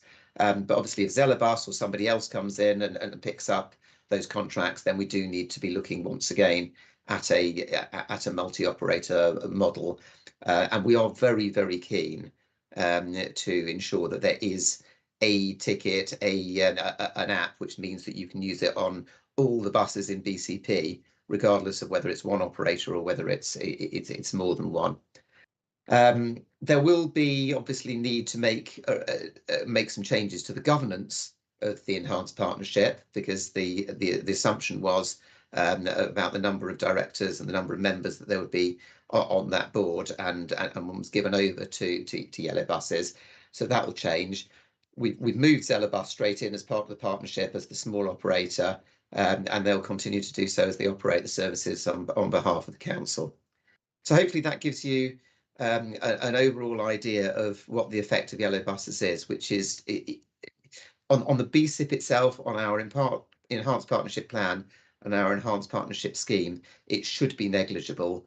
And really what we want to do is just get on and do it. Thanks for that, Mike, that update. That was really helpful. And I think it's a credit to everyone involved, from the council and the new operators, of just losing 1 day service, because there was a lot of significant community concern about it. So I think it's a really good job to keep that going. So well done. I think we've got Councillor Jones first, and Councillor Slade, and Councillor Hadley. Yeah, thank you, Chairman. Paragraph 11 of the report states that this scheme includes a number of obligations on local authorities. One of those is bus lane enforcement. I wonder if Councillor Green could advise what that actually looks like in practice. He'll know from previous conversations that I've had regarding cycle lanes. This is a pet hate of mine. Vehicles that drive through and park in these restricted areas. So I'll be really interested to hear how we're going to tackle that moving forward. Councillor Green. Yeah, there's no change to that rule. Bus lane enforcement has been in the hands of the local authorities for a long time now. There are possibilities, of course, for camera. Well, it has to be camera enforcement, and that's one of the very few areas of parking enforcement that you are allowed to use cameras for. And also for moving vehicle offences when somebody is driving in those. The question remains one of costs. To put up cameras and to operate cameras is extremely expensive. Although I'm trying to look at whether there might be alternative ways which would reduce those costs. And what you do find, for example, I know Andy, you've been very concerned about the one on Christchurch Road, sort of near Folkestone station. The problem that you do get is that once you put up cameras, if it's particularly for people parking, then you spend the money, you get the cameras, a few people offend, they get told not to, and it tends to be repeat offenders, so they don't offend anymore. And although you've achieved what you want from as far as the compliance is concerned, you do then end up with spending a lot of money on something that doesn't last very long. But that doesn't mean that there aren't ways of doing it, and it's something that I am working on. Unfortunately, we're not allowed to use camera cars or anymore. But as I said, I have asked for some different ways of looking at things, and I'm happy to let people know if we get any success on that. Thanks, Councillor. Councillor Jones, Councillor Slade. Thanks. I've got a couple of different questions, but my first question, and please don't take this the wrong way, but why didn't we have a written report? Because the public need to have the papers. We need to have the papers in advance, and I'm a bit confused about the purpose of the report. We've got the update on the BCP, which is fab, but the impact of Yellow Buses, which you've read out, I was scribbling it away. I followed it very closely, but the point of scrutiny is that the public have the opportunity to ask the question. So by not having a written paper, that does stifle that a little bit. So I'm just intrigued as to why that is. But in terms of the questions I have, recently, since this all happened, I think it was, gosh, the first day Liz Truss became Prime Minister, there was an announcement that there's going to be national winter capping of bus fares just for 6 months in the winter. So I'm interested to know whether we've given any consideration to the impact. Is that going to cost the council money? Is that going to be fully funded by government? Because that's a massive thing. I've had quite a lot of complaints in the last 2 weeks about the price of the school bus fares. I don't know whether they have changed as a result of the new contract, but there's a lot of upset, and I'm worried that people are going to move away from the buses at school, and actually that's where we should be pushing people. My ward is affected by one of the tendered routes, and I had some very happy residents for a whole week when they were able to get a single ticket and pay once to get from on the 18 and then on the number 3, and then they lost it again. So I would be very grateful for a single company. Can I ask, and this was asked from residents, when the tenders are carried out, clearly, I don't want to go into the commercial detail, but clearly Zelabus were the successful company that tendered for those routes, Moorbus were unsuccessful. But is it purely based on price? Because there should be some element of, actually, if we don't need to do multimodal ticketing, that saves the council a lot of money and potentially drives more people in. Are those things factors in the tendering?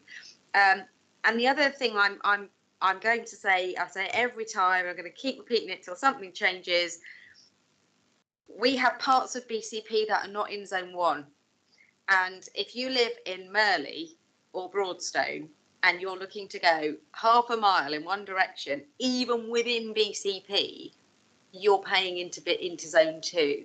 And I know there has to be a line somewhere, but it seems completely crazy that we're not able to negotiate with our bus companies to line up our zones with our boundaries, because we've got a whole ward, you know, in Merley and Bear Wood, where people are paying nearly £6 for a journey into Poole, and I think that's absolutely unreasonable. So please, I'm going to keep on banging on about it, because I think it's very important that we try and think about the holistic. How do we get those people to use the bus if they're not on a level playing field? Thank you. Okay, thanks, Councillor Slade. I think regarding the question regarding the report, I know the bus improvement plan was obviously due to go to full cabinet, which obviously would have been looked at there. But a lot of the requests came to Councillor Green from a lot of our email conversations at the tail end of the summer. Well, obviously the impact of the yellow buses cessation was being felt. So obviously we were asked for a further update for that, which obviously Councillor Green supplied. So Councillor Green, do you want to come back to the rest of the Councillor Slade's questions? Yeah, thank you very much. I mean, also as far as the written report's concerned, there was always going to be a question, or a question about where overview and scrutiny wanted to go on this. And so far, I mean, maybe the Councillor Hadley will be answering differently, but although the concentration I was asked to look at was what the effect of yellow buses had been, the questions so far haven't been about yellow buses as much as the BCP in general. So I think that sorry, Councillor Green, that. The school bus. Sorry, when the chairman, school buses and the tendered yeah, ones. when the chairman, I'm getting to the question. Come back. Yeah, I'm getting to the question. It's very difficult when we're here, Vicky, to be able to hear when somebody in the meeting shouts across the chairman. So if you could go through the chairman, then I'm sure he'll indicate when he wants me to stop and somebody else to speak. Thank you. The second question was about the scheme, the fare capping for the winter. We haven't been given proper information on that yet. It is obviously something that we're asking, and Councillor Slade's absolutely right. This could have a significant effect on the council's finances, or regarding this, or the bus companies, or the governments. We need to know what that answer is to be able to make it work. It is something clearly that we are very enthusiastic about. And we would want to try to make it happen, whatever the situation, because I personally believe that there is an opportunity in this to demonstrate how a reduction in bus fares increases passenger use significantly, but there's not enough information on it at the moment. This could be a really good experiment to allow us to go forward with it. So we are extremely enthusiastic about that. And when we do know the information, I'm very happy to get it shared. As far as the school bus fares are concerned, as I understand, there was no difference from what had been planned. I do share Councillor Slade's concerns that if the bus price, well, really it's exactly the same as the last answer, if bus price is too great, then people don't use them. So I do share that concern, but we do also need to balance the use of the buses with all of our other, or those particular school buses, with all of our other priorities. We could subsidise all buses. Is it right that we should concentrate on particular school buses, particularly in many cases when there are buses running alongside which are not that far different as far as frequency, as far as timings are concerned and routes are concerned? I won't go into particular instances on that, but that's certainly something that's come up quite significantly from a couple of members of the public. But the point is well made. I think it goes wider than school buses. It's about how the prices of buses affect passenger use. As far as the 18 and the 3 is concerned, the contract that's been won by Zelabus is only for that 6-month period. Either way, as I thought I'd try to make clear beforehand, whether it ends up with a single operator or whether it ends up with multi-operator, we as a partnership, ourselves and the bus operator or bus operators, intend that there will be a multi-operator, or that you will be able to get on buses with a single ticket or a single pass or a single arrangement of some description. So I can't give the answer as to exactly when that's going to be. So much is going to depend on what happens when the tender comes through in February.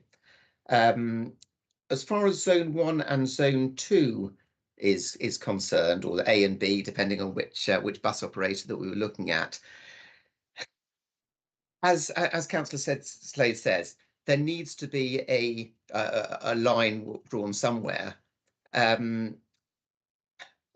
Instinctively, I would like to see all of BCP in the same zone, but I wonder whether we are a little bit selfish about that. Is it really right that the boundaries for travel should be considered purely around local authority boundaries? Isn't that a bit introspective on our behalfs? So let's think about it. We will be working with the bus operator or bus operators on it. We will push, as you would expect, from the local authority point of view. But if they have other commercial or business orientated, and I mean businesses outside the bus outside the bus companies themselves, but other considerations as both, they could be community, they could be business, they could be residential, whatever it is. We need to work in partnership with them and get boundaries in the right place for everyone. Thanks, Councillor Green. Yeah, do you want to come back once? Yeah, just for clarity, Toby was asking about the impact of yellow buses. The tendered routes and the school routes are both related to that, and so I was specifically asking, those things wouldn't have been relevant had the yellow bus situation not occurred. So I did specifically talk around those things. The winter capping was brand spanking new. That only came to light by the government a week ago. So I would be stupid not to raise it. But the other things were related to that change. Councillor Green, do you want to come back? Then we'll move on. Yeah, to the sorry, Chairman. This is a little bit petty, but what I said was that we didn't know which way that Overview and Scrutiny would want to push it, and it seemed that more of the questions had been around BCP rather than about the yellow buses situation itself. Okay, thanks, Councillor Green. Councillor Hadley, if I can bring you in now. Good to see you, Councillor Hadley, again. Thank you, Chair. Yes, thank you. it is interesting, and obviously the yellow buses, I guess, has happened, and we hear about what's happened rather than being able to influence it. So I think the team, John McVeigh and the team, are to be congratulated the work they did at speed and under quite difficult circumstances, trying to establish what was happening. And I think Moorbus have done very well for themselves and for the public in terms of stepping into the breach. So I think that's that is great and to be celebrated. I guess a couple of things, if I may, actually quite a few things. The integrated ticketing, I was a bit disappointed by the phrase that that Councillor Green used in terms of waiting to see whether the bus company turned out to be the single one, because in the BCP it does actually mention, it's something I was pushing for earlier on, about trains and barrel bikes and thinking end-to-end journey. So even if it's Moorbus, actually the conversation I'd had with Andrew Wickham from Moorbus was that they had just got to a point of integrated ticketing with yellow buses just before yellow buses folded. So they've done their half of the work. So it's just making sure if we do have other operators that they are doing the same equivalent piece of work and that the two mesh together, which I kind of hope is a key plank still of our BCP.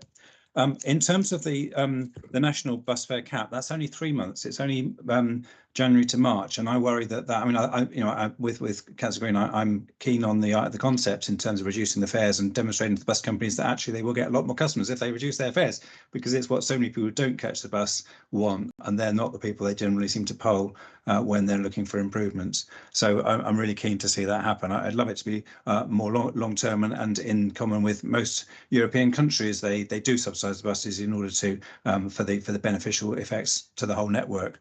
And I think that's something that maybe they could look at again. We could maybe lobby for. In terms of a question around yellow buses specifically, one of the elements of the Transforming Cities Fund monies that we won was partnership funding, and that included monies coming from the bus companies to invest in their network. So I wonder whether that is unaffected. Obviously, that was partly about introducing their Euro 6, their low emission diesel buses onto the network. But whether there is some of that funding that was jeopardised, obviously, by the failure, or whether that continues, would be useful to understand.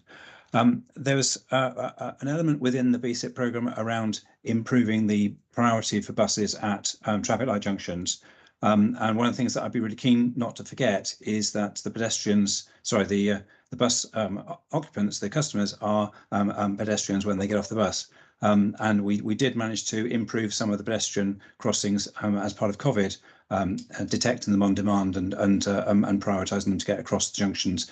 So in improving the timings for buses, inevitably that's going to have an impact on everyone else using those junctions. And I'd be really keen to make sure it doesn't impact the pedestrians too badly. Yeah, mobility and service. Thanks, Councillor Hadley. There's quite a lot in there. Yeah, okay, Councillor Green.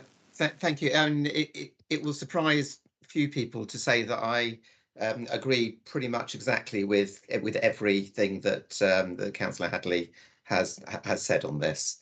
As far as the team, I appreciate what you're saying, that the team to be congratulated, and Moorbus as well. I mean, there's not too much that any of us are allowed to say, but I think I think what I can say is it's no coincidence that everyone was able to scramble so quickly.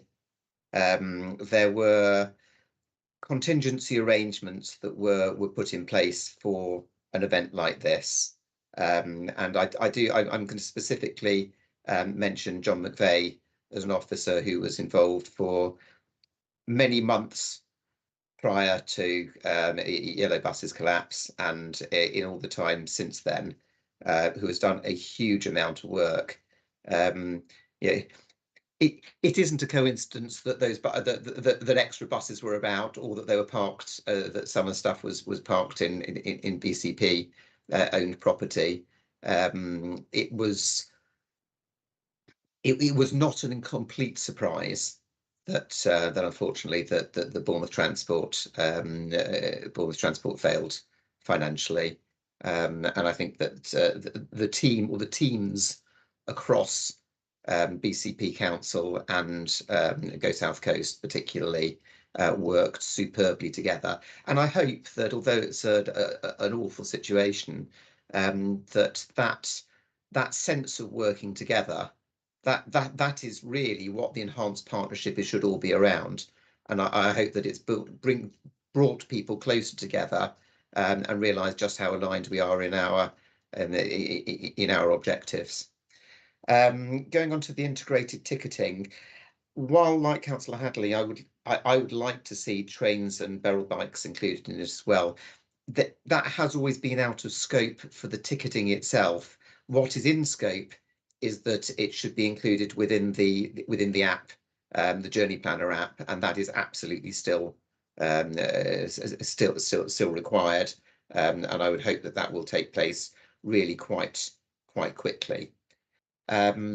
Like Councillor Hadley, I would love to have seen the capping go on for longer than 3 months. I would hope that we'd be able to introduce, even if it's only in certain parts of the country, they might look at introducing it as trials at different times of the year to encourage people onto it. And what I think could be really interesting, though, even though it is only 3 months, is how many people actually do just get their behaviour changed by doing that, and that could be a really interesting experiment, because if it only takes 3 months for someone to change the behaviour, I believe that people will find, particularly on BCP's road, and particularly as we move forward with the bus service improvement plan and the bus priority, that people will take less time to get on a bus. It's less stressful. They're going to be sailing up the bus lane while everybody else is stuck in their metal boxes next to them. So I think that that it will be important, and I hope that it won't be the only or the last of those sort of experiments. Maybe on a much more limited basis, we might be able to do similar sort of experiments where we are. The commitments from the yellow buses within towards the BCP, and particularly the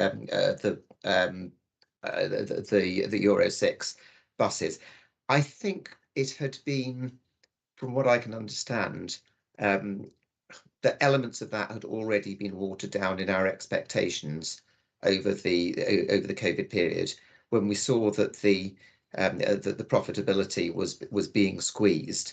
I think there is less expectation.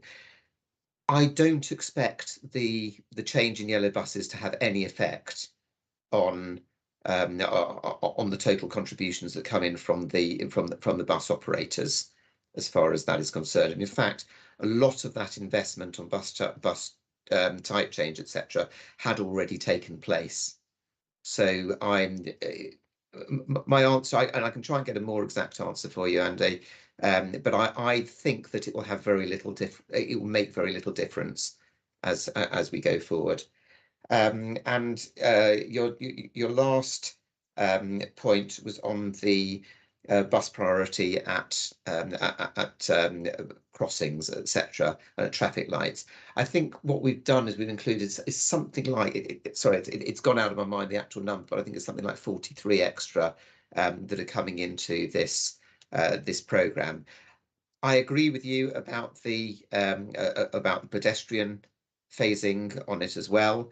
I have to say, if it comes to a choice between speeding the buses up more or speeding the pedestrian flow up more, my personal belief is that we should push towards the buses. Where there are other crossings which don't have that effect, I'm absolutely with you. And in fact, I literally only, I think 3 days ago, we were going across one in your ward, on Seldown Bridge Road, and why is that crossing not on demand? There's easy ways to do it, to say, well, if it's been on a red phase for the last minute, then yes, you delay it. But if it hasn't, then surely it's not going to make a significant difference to traffic flow, but it will to pedestrian flow if it just changes immediately. So, like you, I think there's a real opportunity for intelligence led traffic lights. I mean, obviously that's And I mean rather more our intelligence led rather than the technical wording for it. But yes, I think the opportunity to do that is absolutely there. But priority for me has to be, as per the BCP, which is to get those buses moving through quickly. Thanks, Councillor Green. There's nice to see quite a lot of consensus there. Councillor, do you want to come back just very quickly because we're just ever quickly on that. Yeah, on that last point, I think it's just if we're touching those sets of lights, that's a good time to do both bits of work, because it's probably a marginal change to actually review are the pedestrians getting a decent phase change at the same time as you're changing it on behalf of the buses. Thank you. Agreed. Thank you. Okay. Thanks. Can we go to Councillor Rigby? Yeah, thanks, Chair. I'll be pretty quick. Councillor Hadley, well, asked a few of the questions I was going to ask there. If he'd been in the room, I might have thought he was looking over my shoulder. But if I can go off on a slight tangent with the one question that I am going to ask now. Over summer, obviously, there was the problem with more bus having to change a few routes and buses being attacked and antisocial behaviour, forcing the changes to and closures of routes and things like that. And I'm wondering what we're doing as BCP, working with Moorbus and the police to address these issues. If we want to get people onto buses, people need to feel safe being on the bus. And we've done some good work improving antisocial behaviour, might not be the right term, but getting rid of some antisocial behaviour at Poole bus station, which I think we've done well working together. So I'm just wondering if there's any plans in place for addressing this on the actual routes themselves, and particularly on the known trouble areas, which we've got. That's it. Thanks, Councillor. A bit of a curveball, but an interesting one, an important one. So thank you. Pick that up, Councillor Green. Yeah, well, I believe I'm led to believe that the culprits have actually been identified and dealt with. But I think what we've seen there is that there has been a reduction, particularly actually in Poole bus station, but outside that potentially. As far as the exact how we are working with them, with the bus company on those specific routes, I haven't got an answer for you yet. I'm sorry, Chris. I know that work is being done to address it, but in the end there will be a limit to the amount of work that can be done, and there's a limit to the requirements that we can put on the bus company of both their property and the safety of their drivers and passengers. I mean, it is absolutely abhorrent how people can behave in that way. You know, this is a service that is relied on, particularly by those more vulnerable and less able within the community, and it is just it's beyond words, isn't it? The work that's being done probably would be within other departments rather than transport, to be honest, but clearly it needs to be addressed. Thanks, Councillor Rigby and Councillor Green. Is that okay? Yeah.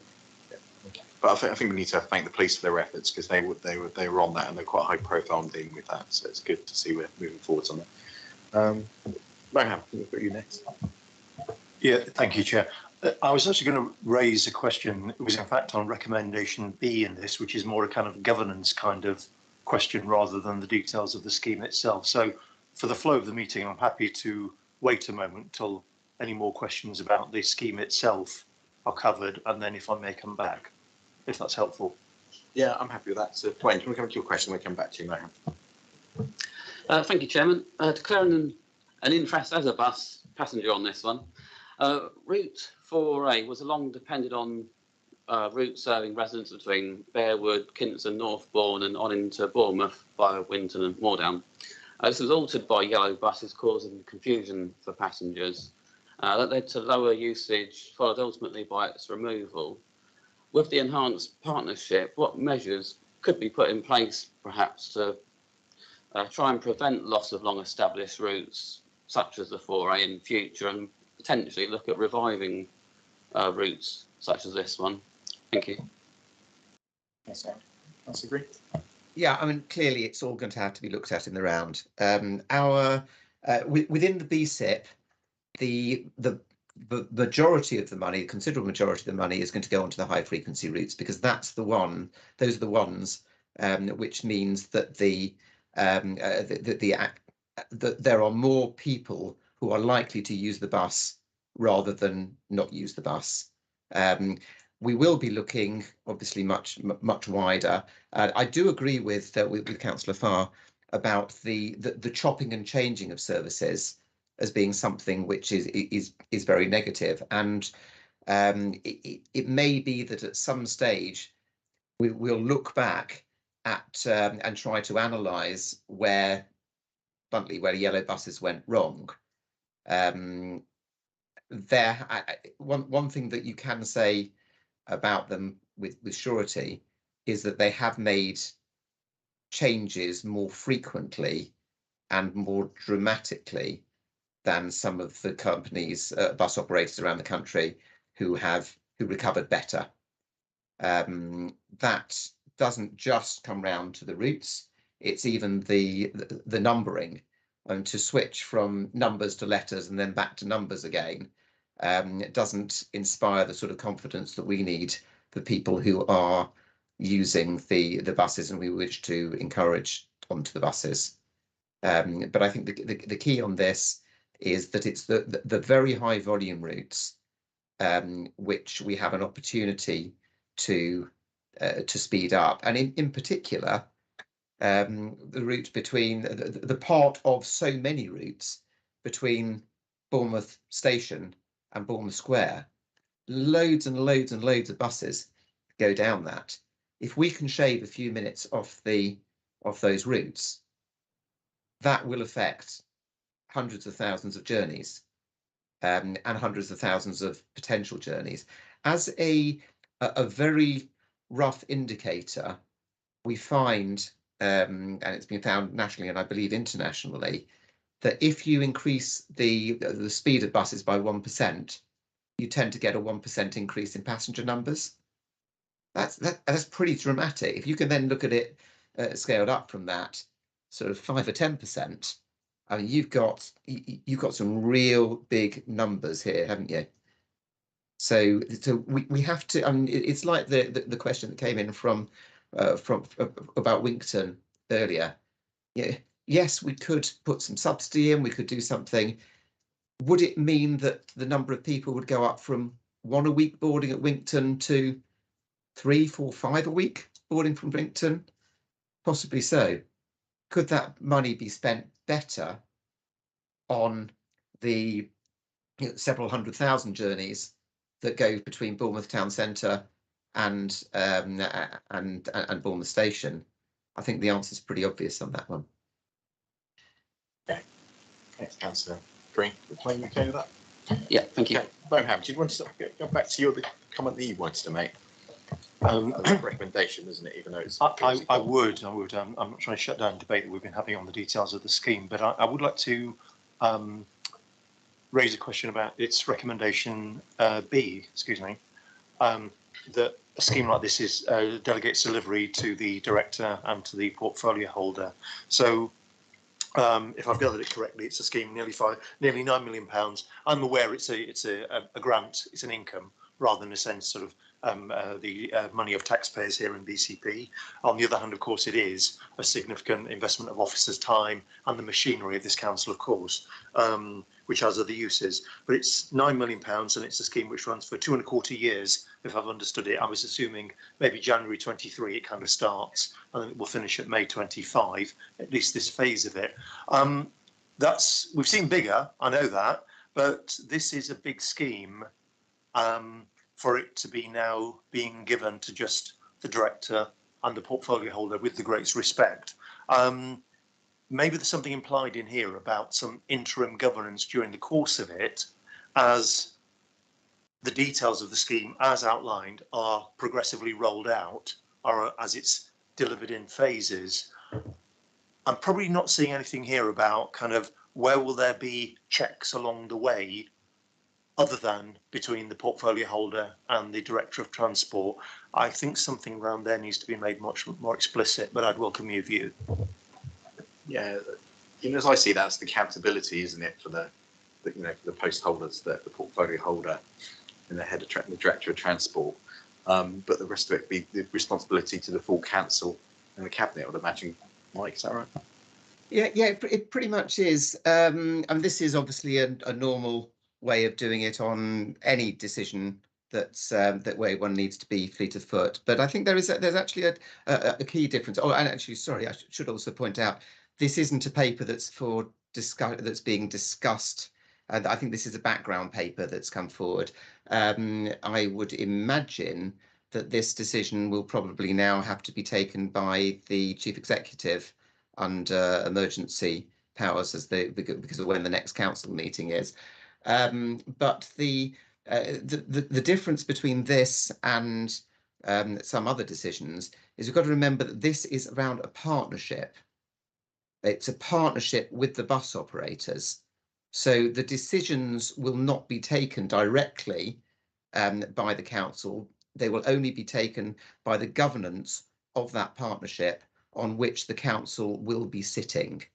So there are, as we mentioned earlier, there will be changes. And by the way, this was already went through, as I said, several months, I think possibly a year ago, went through council and cabinet. But when it does, as I said, the decisions as to how we go forward and how we spend the money exactly, much of it has already been pre-discussed, as you would imagine, because we had to do that to be able to get the bid in. The reason that we were one of the successful local authorities when so many others missed out was because we had a coherent bid for the money which said this is what we are going to do with it. So we have to do it within the constraints of that scheme, within the constraint of that plan, and in conjunction, not even just consultation, but conjunction with the bus operators to make sure that we deliver this for the Department for Transport, which has awarded the money. Just one question, I have to move on because we're getting short of time, so thanks, mate. Oh, okay. Thank you, mate. All understood. I absolutely must challenge, I'm afraid, that the fact that there may have been a legacy, which of course, you know, I was also, this may have been discussed a year ago, does not nullify a question or a challenge now about actually transparency going forward on this. Understand it's a partnership, understand there's an imperative to deliver as well. None of that takes away from the right of us or a broader group to be scrutinising, to be looking at this and to be monitoring, assisting, dare I say, assisting its delivery along the way. I don't feel that by closing it up now, locking it down between two people here is, in a sense, you didn't use these words, but I will use them. I think it's not unfair, my words. Locking it down is the only way this can be assured of delivery. I would not agree with that. And especially where we are right now with BCP, and the need for greater transparency and so on, it may be catching the wind quite right, actually, to be arguing for more transparency over things like this. Thank you. Okay. I mean, as far as I'm thinking, we were quite clear in the responsibility levels for that, but obviously we can always take that up directly with Mike. Sorry, Councillor Bartlett, then we really need to move on because we're going to be really short for time. Yeah, I think I understand what Councillor Iyengar is saying here, but what we're looking at here is a plan that's been agreed and has been through overview and scrutiny already. And here we are now at the stage where it's being implemented, which is quite normal. There's no reason why overview and scrutiny couldn't, if it had some concerns about delivery of the plan itself, call it back for review. But you know, I think we have actually had the scrutiny of it and agreed what's going to be done. That's already happened. So I personally don't see a problem with the delegation. It's a fairly routine way of doing business, and we can always bring it in if we want to. So thanks, Councillor Bartlett. Okay, I think we better move on. So thanks for everyone's input in that. I'm sure I can speak on behalf of the whole committee just to thank the officers and Moorbus for for keeping the service going when we had the unfortunate news about yellow buses. So thanks for all concerned. Having a day's gap in service is a big achievement. So well done, everybody involved. Okay, so we move on now to agenda item number 7, which is the overview of SWEP, which is the severe weather emergency protocol. We've got Karen Ransom here to present this item, and also backed up by Fraser Nicholson, who's the Homeless Partnership Coordinator, who's here by a team. So welcome, Fraser. Actually, Chair, we have Councillor Hazel Allen, who is our lead member for homelessness, and Hazel is going to present the report. Thank you. Councillor, I do apologise, I don't have my notes, so it's great to have you here. So thank you. Thank you, Chair. I'm not going to go through the report word for word, but I am going to pick out the pertinent parts. And also I want to bring Fraser in straight afterwards, because there's a couple of points in the report that he's going to clarify for us. Thank you. Okay, so the accepted definition of SWEPT is an emergency response targeted for those people sleeping rough and applies in extreme weathers all year round, including storms and heat waves, as well as cold weather. Nationally acknowledged Homeless Link, which is a charity that advises government, the guidelines define SWEP as a locally agreed procedure and offer following a minimum harm and death. And it is, sorry, to minimise harm and death, sorry, to everyone that is anyone that's sleeping rough in the area. So the current mandatory trigger for SWEPT is where there is 3 nights or more where the temperature is 0 degrees Celsius or less, where there is a amber or red weather warning, such as due to severe storms, and also in the summer if there is a heat wave with related risk. And we actually go on the Met Office weather forecast to use to plan and assess SWEPT and activate SWEPT. Now, the SWEPT trigger is mutually agreed with a senior manager from housing and also from a senior manager from St Mungo's, who we commissioned for our outreach service.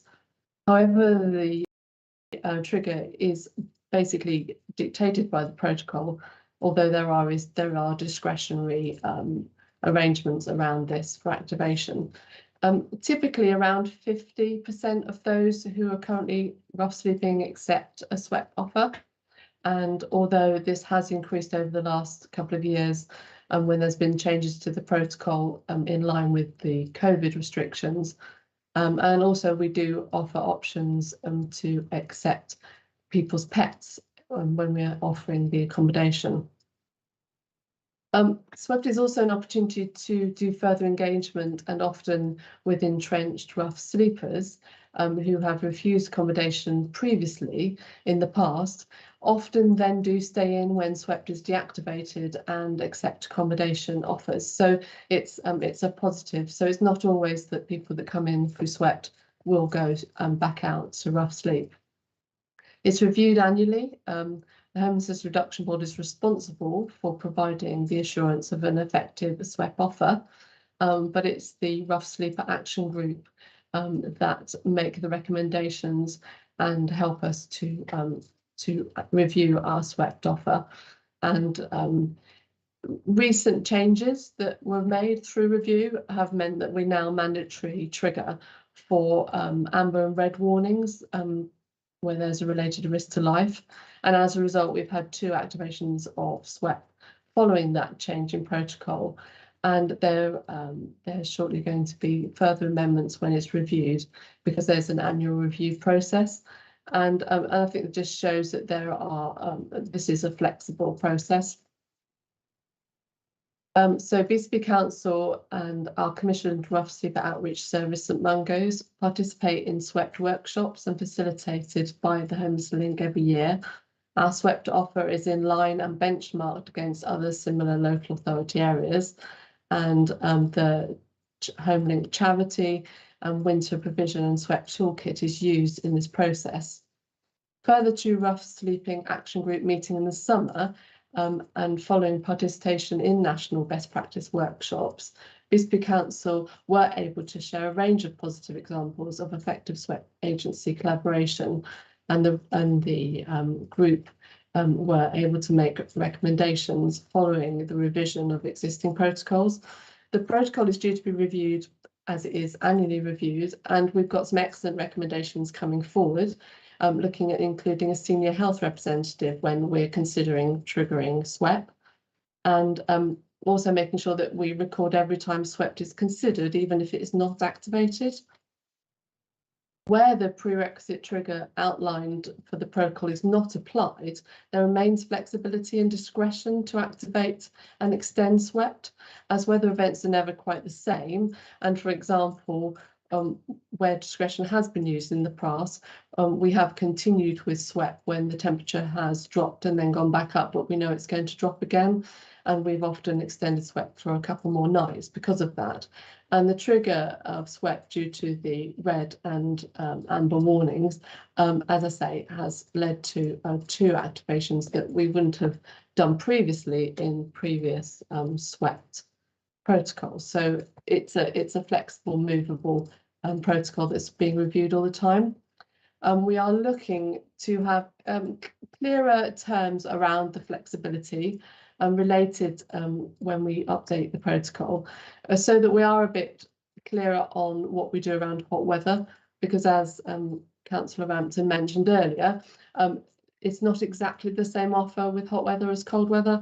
With the hot weather offer, it's more about requiring areas for shelter, skin cream, water, etc. And it doesn't necessarily offer accommodation, although we would take into account individuals' vulnerabilities. So we want to be a bit clear around that, and we also want to be a bit clear around the flexibility with other things like near freezing temperatures, what wind chill factor and what the temperature feels like as much as what the temperature is, and things like winds and gales. So we will be a little bit more clearer on what the flexibility is. And we're also happy to take away the messages around our comms, and that we should be on our decision-making processes with partners and the public.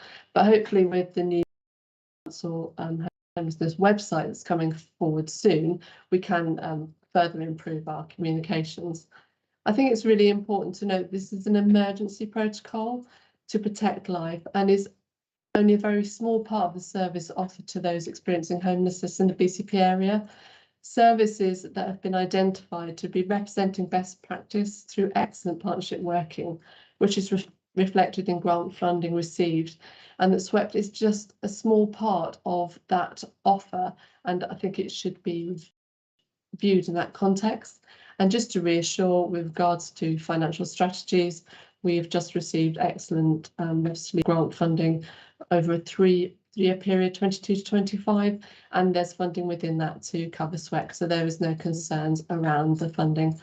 And as I said, I'd just like to bring in just to clarify a couple of points within the paper that slightly need to be revised. Thank you. Hi, Fraser. Yeah, thanks very much. Yeah, I mean, one thing just to, it's been alluded to about the communications around in the particularly around the summer when we had the hot weather SWEPT. And in case you've not noticed, I will draw it to your attention, but in the appendix, when it refers to the triggering dates, it's an example of it there. So it says that in July it was triggered on, I think it says the 14th, the 15th. That was the date that the comms went out. But the SWEPT offer was in place from the beginning of that week on the Monday. So just to make that clear. And yeah, I mean, I think a lot of what's been a lot has been covered in terms of how we look at reviewing SWEPT each year. There hasn't been massively fundamental changes every year, but there has been some significant ones. So obviously, over the last couple of years, there was the COVID pandemic, which changed the delivery from being primarily communal and church halls and so on to being delivered in hotels. So that was obviously a fundamental change which we retain at this moment in time, and probably will continue to. They'll also, as has been mentioned, the firming up of the trigger regarding amber and red warnings. So that was, you know, we could have done that before, but it wasn't in black and white. And no sooner was it in black and white 2 years ago. I think it was signed off in November 2020, and then on Boxing Day 2020 there was an amber storm, and that triggered SWEPT. So we continue to look at it every year. Want it to improve every year. That includes looking at best practice. not just locally but nationally. One of the things that we're involved with as a local authority is work with the Centre for Homelessness Impact, and as a direct result of that, we've built a community with other coastal local authorities, and as part of that, we're having regular meetings around different things that we have in common. One of which was around SWEP. So we had a meeting regarding the sort of summer response to SWEP, and then we've had another one also regarding SWEP, but more about our overall and general response and benchmarking. So that all of that information, as well as from organisations such as Homeless Link, which is a national best practice charity for homelessness, will inform our review, which is underway at the moment. So yeah, I think that was all. I mean, obviously the main trigger, the 3-day trigger, that's been in place the duration of the whole time that BCP Council's been in place, and prior to that with legacy councils as well. Thank you. Thanks, Fraser. In fact, thanks Hazel for that update. From the protocol, I've read that it does seem robust. So I think it's a credit to again everyone involved. I think before I open up to the only question I had regarding the sort of especially hot weather, how do we follow the tree for that? Is that temperature gauge? Is that purely on the red and amber warnings that we get for hot weather? Do you want me to ask? Yeah, obviously, if there's an amber or red warning, which there was a very rare red one for some parts of the country this year, not here, but it was still amber. That would have obviously triggered anyway. But it would be a case of monitoring the temperature and for how long. And to be honest, even if SWEP wasn't triggered, the outreach team still does extra work in those scenarios. But where it's particularly hot, that would trigger. I think the heat waves, if it's 27 degrees, 26, 27 degrees.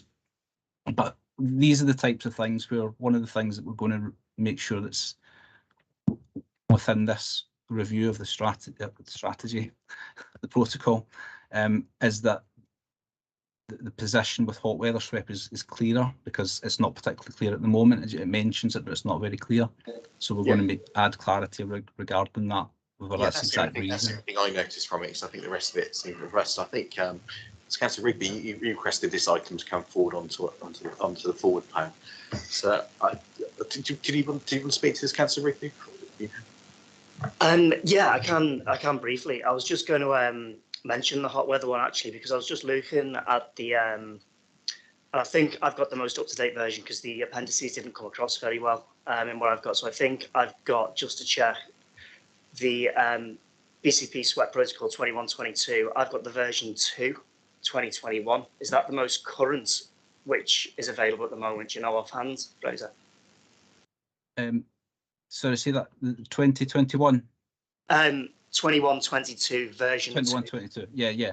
Yes, it'll be it was updated last year. It'll be updated again this year, and we're just kind of starting that. We're starting that process, in the middle of that process at the moment, and then that will be updated for this coming winter into next year.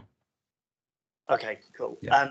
Because going through it, like the chair just said, there's no reference to hot weather outside of the amber warning, which obviously makes sense in hot water as well, but it's very, very much focused around cold weather. And as we're seeing temperatures that are changing, I think the cold weather is going to become, as climate change goes on, less severe, with the hotter weather and heat waves becoming more prominent. So it may be that we see a switch in the entire way which this is done. And it's good to see the amber warnings again for storms and things like that.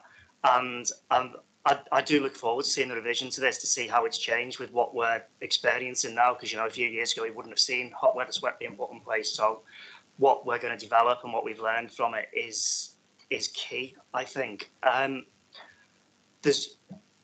I think you've answered most of what I wanted to ask. So it's the Met Office forecasts which we use, which I think is good for us to know, and having public what is being used, because when you said questions coming forward about what where the report should be looked at. So it's the Met Office, and it's good that people know that that's what we should be referring to, and the flexibility within that as well. It does say it's triggered by mutual agreement between senior manager from Housing Services and from St Mungo's, but also on the protocol. I was just wondering, is there any sort of outline guidance towards what that flexibility is besides, I think you mentioned it, possibly going above 0 for a day and then dropping back down and things like that. But is there any sort of broader guidelines which you work towards that I'd all be interested to know? Thank you. You all right picking this up, Fraser?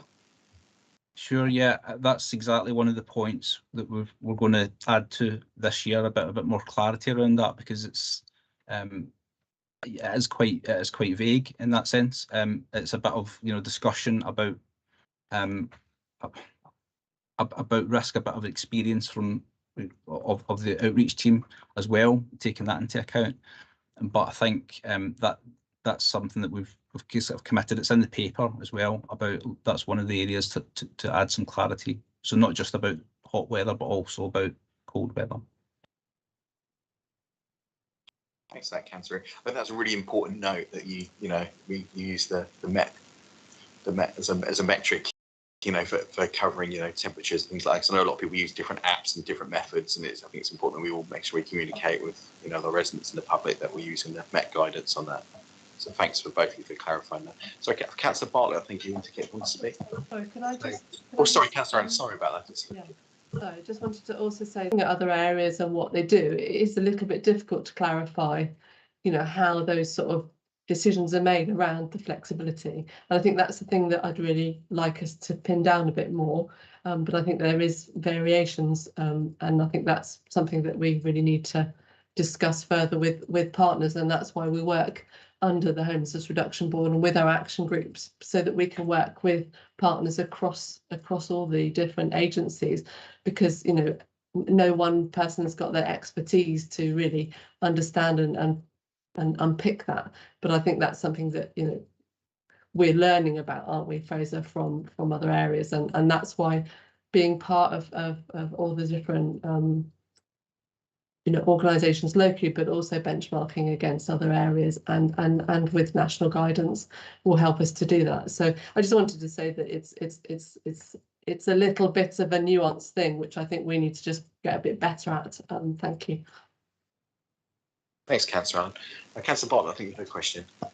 Thank you. Yeah, paragraph 24, it says that half of those accommodated remained inside following the end of the SWEP activation period. Just wondering if you could just clarify that. Does that mean that means that people have been accommodated then move on to different types of temporary accommodation?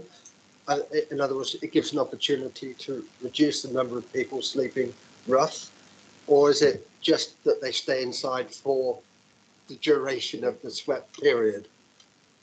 Could you just clarify that? Have I made myself clear? Hazel's looking a bit vague at me here. Yeah, no, I think the thing is that actually what we're referring to there is that there are often people that have an offer of accommodation and for whatever reason haven't taken up that offer, and then they come in, they're given that support, and it just gives us another opportunity to engage with them, and then they have been indoors and they start to see that as a more comfortable situation, and then they often will then take up the offer of the accommodation, which has been on the table for ages, but they've just not taken it. So yeah, because unfortunately not everyone that's out haven't got an offer. There is an offer there, they just haven't managed to take it up, and sometimes that might be anxiety or previous experience and that they're just not ready, but SWEP often gives them that little push in the right direction. But I'll let Fraser also answer that question. Thank you. Yeah, thanks. I think that's very true. I mean, a lot of people we often, when we're talking about SWEP, make this point that it's not the ideal way for somebody to be accommodated, because it's an emergency reaction, an emergency protocol. Ideally, they'll be accommodated in a much more planned way, but sometimes it's because, like Councillor Allen mentioned, people have not wanted to take an offer. Sometimes it's because they're, for various reasons, are not eligible, or they might have been recently evicted from a service. There's various reasons why they might not be in at that time, but they then can be brought in through SWEP if they're eligible, which often they are. Then they obviously can stay in, but sometimes that's not possible, and that would be the people that come back out after the SWEP period. But basically, the focus is trying to keep people in as much as possible, and that it's not just, you know, a 2 to 3 day period or however long SWEP lasts, although sometimes that is the case. It's used as much as possible as a means to keep people in accommodation. So I was actually surprised that about half of those accommodated. It seems a very positive outcome, actually, from something that's really a difficult situation for an individual. And I was just surprised that it was such a high number that were staying in, given that those individuals probably would have refused the opportunity to be housed prior to that. So I just think that's really good. Thanks, Councillor Barner. Councillor Slade, let's go. Thanks, thanks, Chair. I've just looked back to the original scrutiny request, which actually came in through myself and Simon McCormack, but I know Chris was involved with it as well. Apologies about that. No, that's okay. The reason I looked back at it was because something was bothering me. Firstly, yeah, I couldn't get into the appendixes either through Modern Gov or on the website. The links don't work. So that. Yeah, I think we're going to pick this up with one of the officers later. Okay, because obviously I would have thought that that's a document people should be able to see.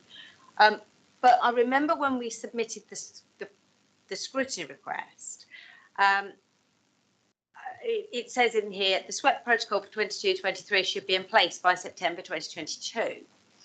And so I was a bit baffled because you're talking about sort of the ideas. And when I saw the report, I thought we were actually going to see some sort of draft for this year, or that something had been approved by the Homelessness Partnership to then bring it here for us to understand it. And so I'm a bit disappointed because when the scrutiny request came in, it was, we need to put this in place so that we can either see it for this year or just to comment on it. And it's very vague. So whilst I think SWEP's fabulous, I think we underuse it in a way, underuse its benefits, because as Steve just said, we've got funding for this for 3 years, and if it's bringing in 50% of rough sleepers because it's an emergency situation, whilst I understand, Fraser, it's not an ideal way to bring people in, it clearly works. So can we, and it's funding that's coming from outside that we wouldn't otherwise have, is there any way that it can be used more efficiently to target people more heavily in the way that we keep them in, because it's clearly successful? The big question I've got is, pre-COVID, SWEP used to happen in church halls, and the number of people I spoke to at the time, rough sleepers that I would deal with, who would say, I don't want to go inside because of the people that are there. I don't want to be sleeping on a church hall floor with addicts and people that I've been trying to avoid. So has there been evidence that the single rooms has been more successful? And is there any way beyond this 3-year period we can lobby for or work towards that being the way we do things rather than village halls? Because it does allow people the dignity of getting that headspace to go, actually, maybe living inside is not something I'm uncomfortable with, whereas a village hall is not great. So I'm interested to know whether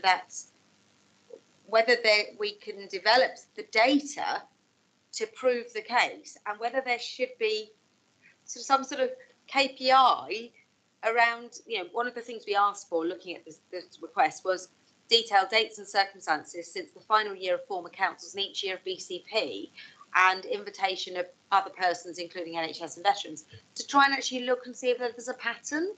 Because we've got a narrative of last year, but the data is very woolly, and it would be great to see it in a bit more of an analysis. Okay, yeah, I think there's a valid comment about data, but regarding the protocol, the protocol's there. I think one of the things we're looking at this for is to see what additions we can do and any polishing that we can do to that. But I'll hand it over to you, Fraser, for more comment, if that's okay.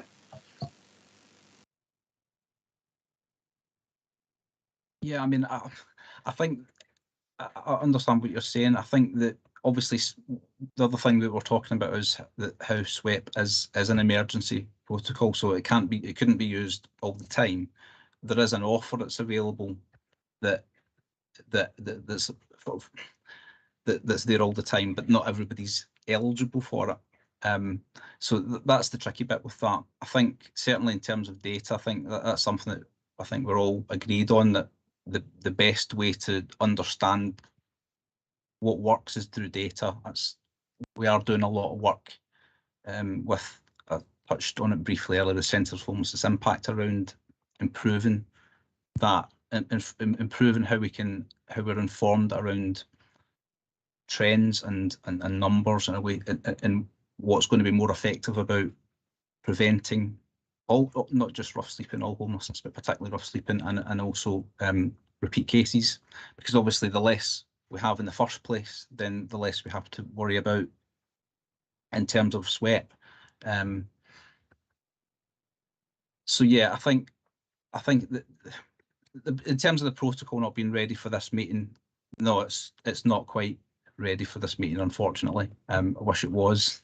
So I'm sorry about that. It's obviously it's something there's a lot of work behind, and in order to make it as good as possible, we wanted to do the work with the other areas, so that's kind of delayed it as well. But it should make it better. So it should be better than it would have been if we had done it without that work. Thanks. Okay, thanks, Fraser. Has any other members got any questions before we move on? Okay, because obviously a short time, but I think it's a very good conversation. Councillor Rance, do you want to come in? Yeah, I just wanted to comment. I think it's very sweet of Fraser to apologise, but actually the original date when we said the review would have been undertaken was actually the end of September. So I don't think there's anything actually to apologise for. And of course there is ongoing review and recommendations which are really going to strengthen the protocols. And I also just wanted to say, Chair, they're being very modest.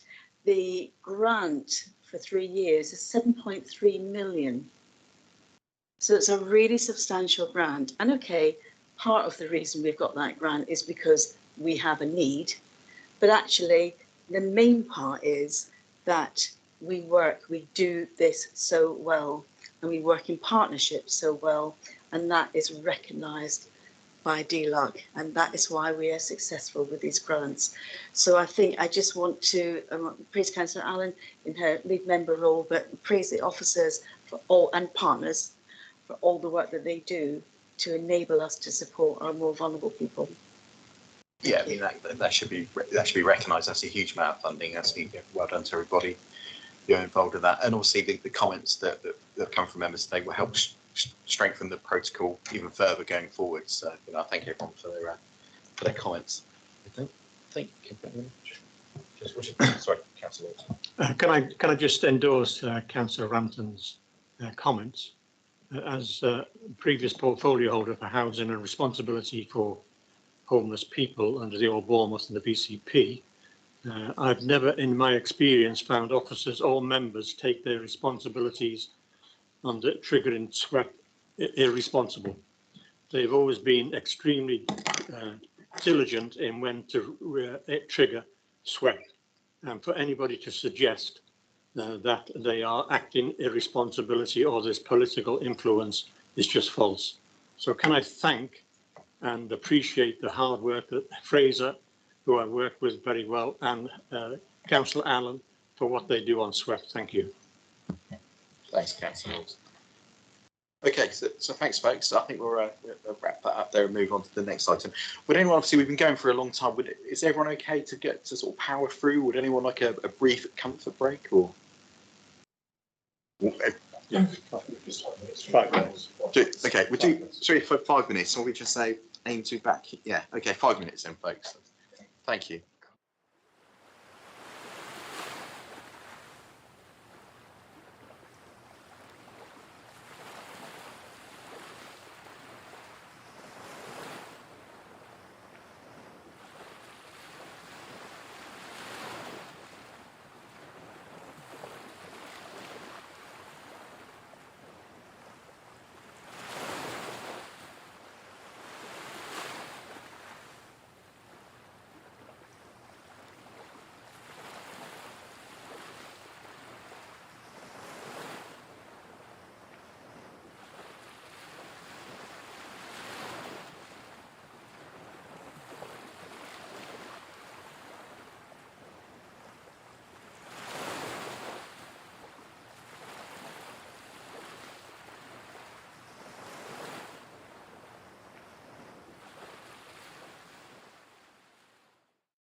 Okay, welcome back everybody.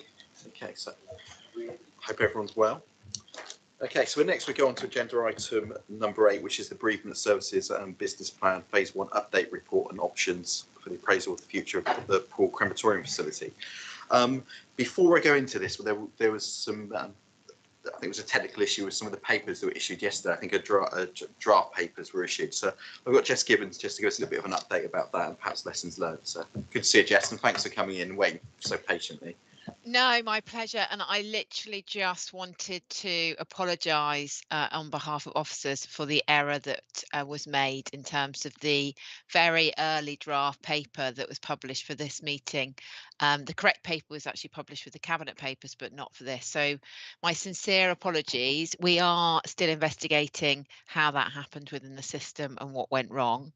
But I'm sure you can all appreciate that through the development of all of our papers and decision-making and recommendations, that it is an iterative process. It is a data and evidence-led process. And as we gather that background information, different drafts are developed over a long period of time. So apologies for the confusion created. My sincere apologies on behalf of all officers involved. And I should say a very big thank you to the DEM services team for their very quick rectification of the situation. But my apologies for the confusion caused. Yeah, thanks, Jess, and thanks for the clarification on that. Yeah, it's important, so thanks very much. So we've got a few speakers. I think we've got the first speaker is our portfolio holder, which is Councillor Mark Anderson. If I could hand it over to you, Mark. Good to see you. Thanks for waiting again so patiently. Thank you, Sean. Before I say a few words, and I shall only say a few words because of the lateness of the hour, I just wanted to pick up on one of the comments that was made in one of the statements at the first sitting in the meeting, referring to transferring bodies in a van. I think that the bereavement service would be absolutely mortified that anyone would consider that they would transfer the deceased in a van. They transfer the deceased very sensitively in a private ambulance, and a private ambulance is what is also used by all the funeral directors to move the deceased from their home to the funeral directors or to the mortuary or anything else. So I thought it's important to set the record straight on that and make that point very, very strongly. Now, I'm going to say very few words because I think it's lateness of the hour and I think the report does speak for itself. But I would, however, first like to record my thanks to all the bereavement service team for their tireless and professional support to bereaved families throughout the lengthy and unprecedented period of the pandemic. The team provided key support to the Dorset Local Resilience Forum and Tactical Excess Death Advisory Group, adapting to challenging requirements, whilst ensuring families continue to be supported and were able to say goodbye to their loved ones. And I think it's really important that we stress how much work that team has done and how hard they worked. And I'll reiterate my thanks because I think we have done exceptionally well by these people in the council. And yeah, it's just unbelievable the amount of work they've put in. Now, to go on to the report. There's a surge in new technology coming through, which is why option 4 is the only route we can take. And I believe the paper explains why and the factors that influence this. But let's be clear, this administration is absolutely clear that it is our ambition to reinstate cremators in Poole, and we will bring forward the right quantum of the right type at the right time. I want the time to be as quickly as possible, and that's what I'm working to do. Thank you, Chairman. I'll leave it at that. The paper explains itself. And over to you. Okay, thanks, Councillor Anderson. I've also got a couple of officers here. Got Liz Hall and Andy McDonald. Would they like to come in now, or would they like just to be support as questions come in? I'll leave that up to the officer team. I think they're brilliant, but will come in with any technical answers to questions, if that's okay. Yeah, perfect. Thanks, Jess. Okay, so we've got I've got a statement from Councillor Butler that I would like to read now, which is obviously in regard to this item, and Councillor Moore's been waiting very patiently. Thanks, Andrew. Okay, then I'll bring you in for your statement, and then we'll open up to questions and that's really from the committee. Is everyone happy with that? Okay, so we've received this from Councillor Butler, who unfortunately can't be with us tonight. So Poole crematorium is easy accessible and situated in the northern part of Poole, secluded within a woodland area with landscape gardens, car parking and access route. It was built in 1984 and gained the design award for the building and design setting. Poole is a significant town with a large population of approximately 160,000 people. The crematorium serves the residents of Poole, but also other towns and villages. Until recently, the council provided a complete cremation service on site. The crematorium provided the venue for the bereaved to attend the funeral with cremation for all tributes, and afterwards a place for the ashes to be laid and loved ones to be remembered. Poole crematorium needs to have at least one cremator to carry out the duties required by the bereaved. It would be insensitive and impractical to continue using Poole crematorium for the cremation itself. All burial plots become more scarce. Poole crematorium will be needed even more in future years. Please give this matter your full consideration. Sorry, Councillor Moore, would you like to move your statement? Yeah, thank you, Chair. Actually, there's a sort of couple of questions thrown in here and a comment and observation. Okay. What I really want to know, and I doubt anyone here can actually answer it, is why we are currently in this situation. Why were the cremators allowed to fall into disrepair by the former Poole Council, and why, and I can only speak as an opposition councillor here, why were we not told the cremators needed replacing? I'm not sure, as I say, there is anyone here tonight who can answer that question, and the answer, I guess, lies with the administration of the former Poole Council. But I do suggest and hope that measures will be taken to ensure a similar situation never happens again now we are BCP Council. And I acknowledge work has recently taken place at Poole Crematorium, some of it structural, some cosmetic, but the essential item, the one that really mattered, the new cremators, did not happen.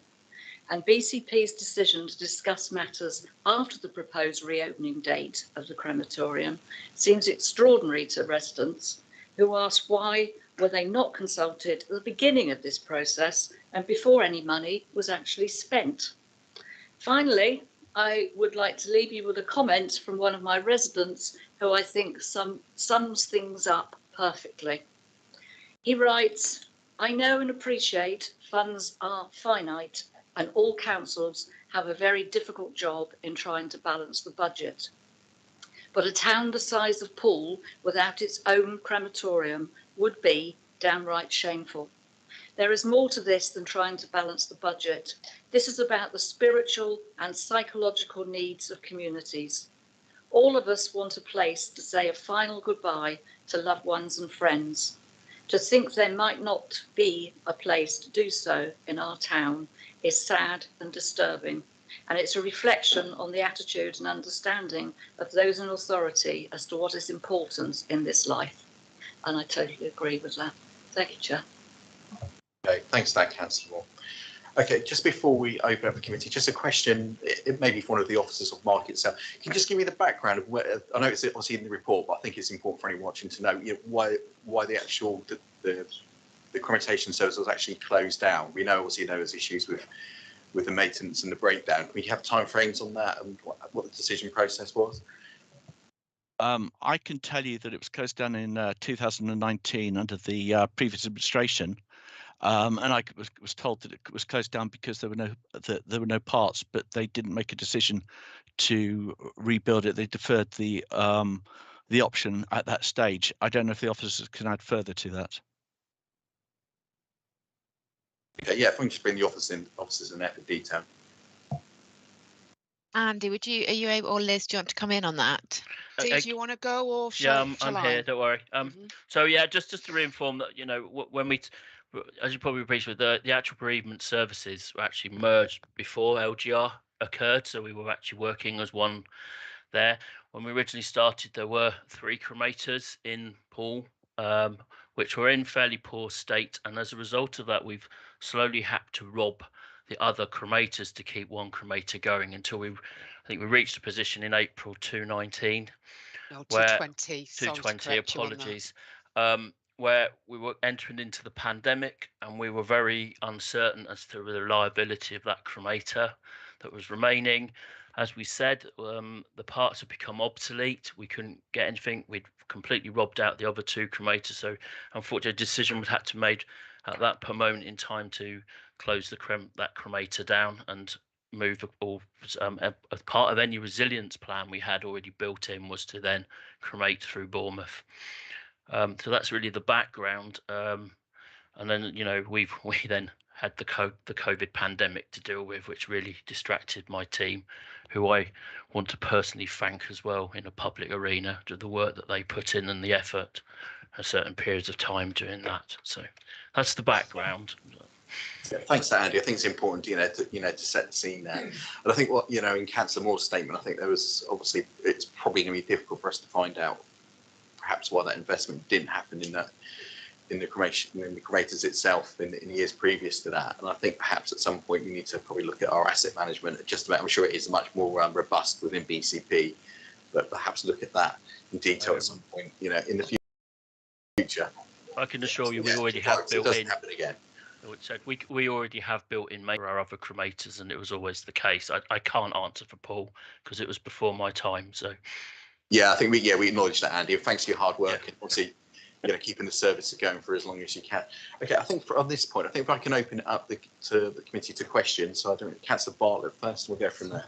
Yeah, thank you. Yeah, and this relates exactly to the question we asked about why the three cremators in Poole became basically unserviceable completely, and Andy has said that parts were obsolete. And to me, I just wondered how far the potential for producing repairs had been explored. I come from the aerospace business, and we have redundant, old obsolete aircraft. And when it comes push to shove, you actually go out and manufacture parts. You do it even by copying, even that's aerospace parts. I just wondered whether those kind of options were explored, and if they weren't, is there still any potential for looking at the alternatives to be able to put the current crematoria back into service in some way by looking at, thinking outside the box? Is there a way that we can put them back into service in a cost-effective way? Thank you. Steve, I can only say that from my point of view as a cabinet member, the work was done under the previous administration when they closed it initially in 2019 and finally in 2020. I can't tell you why they didn't introduce a policy or a scheme to start replacing it then, or even to look at parts to replace it. But I don't know if Mr. MacDonald might be able to add something to that. Apologies, I should have learned by now. Can I just come back on that? I mean, regardless of what's happened in the past, what I'm saying is, can we look at it now to see if that is potentially an option for putting the crematorium back into service? So I have to point out what we have to do in the past to bring them back. It's what we have to comply with in the future, so they comply with current legislation as well. So we actually work very careful with our national provider of who does our servicing, who actually managed to get parts for us from other crematorium who had similar cremators. So we went down all that route as well. It's also, the element was also that I'm going to call it the engine management system that governs the whole of the cremator thing, so that we actually don't put too many pollutants into the air, had also become unsupported as well. So it was actually it was a combination of physical plus IT capability combined, which unfortunately brought to the end the use of those cremators. So we took it to as long as we could, but I can't answer your question about building new parts. I'm not even sure anybody would do it nowadays. So Liz may have an idea on that one, but not me. So I would like to comment if I may. Yeah, of course, Liz. Yeah, please come in. So with regards to Councillor Bartlett's comments about the equipment being unserviceable, I would like to reassure you, I know it's later on in the day to say this, but the equipment was serviced and maintained throughout its operational life whilst they were operational at Poole Crematorium. The issue that that I understood it to be was the fact that the option to upgrade the equipment, because the manufacturers were saying at a certain point in time in the future they could not support the ongoing operation of the aging equipment unless we upgrade it. And that is the option, I believe, was what was required in terms of investment at the time under the Legacy Council. I can't comment on why that option wasn't taken forward. I'd just like to make that clear. Thank you. Okay, thanks, Alice. That's really Sean, can I just add something? I just remembered. I would say in support of the staff that the last major upgrade of that work that's done on that crematorium was 17 years before it broke down. So it has been maintained and looked after incredibly well, considering that the normal life of a cremator is about 12 years. Okay, thanks, Councillor Anderson. Yes, we can. Councillor James, I think he wants to come in. Yeah, I was going to ask a similar question to Councillor Bartlett. It's been answered. Yeah. Sorry, Councillor Only, did you want to come in? Did I see? Yeah, please. Yes, sorry. Yeah. If I may, I'm not sure actually Councillor Bartlett's question has been answered. I'll excuse me. I will actually come back to Councillor Bartlett's question, please, and maybe just reword it, but very much the same question. Interesting, this kind of subject has come to place. What's in a name? This has come to place overview and scrutiny. And the other one, the twin sister of this committee, is the Communities Overview and Scrutiny Committee. It's funny it's come to this committee because actually the nub of this issue, I think, and many people who I've talked to, is about the community side of this whole subject. It's not about the bricks and the mortar and about sort of piping and burners and so on and so forth. It's actually about how people feel, people's interaction, people's perception of this whole thing, the whole experience. And this, of all weeks, of course, is a very appropriate time to be talking about it. In Poole Council, there was ex post lessons learned, a terrible decision about public toilets. Let's not make this of a similar ilk, by the way, where we focus just on the numbers, columns of figures and money, and actually we completely disregard, and I think it is in this paper, disregard anything about the intangible, but most certainly it is there, public feeling about this whole service and its future and what it means to people.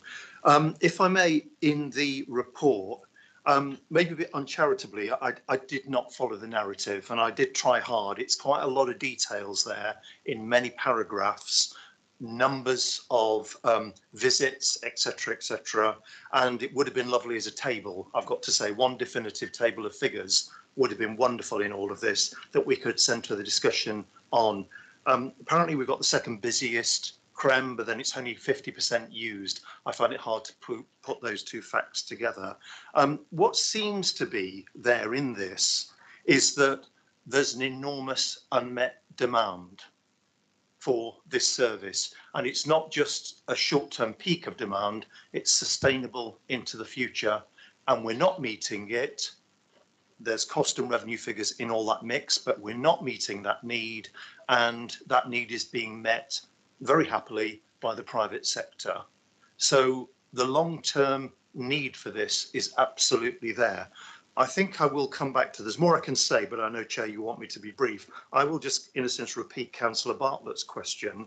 Please, no more of the history of the situation. I know, you know, it may vex people, the history of it.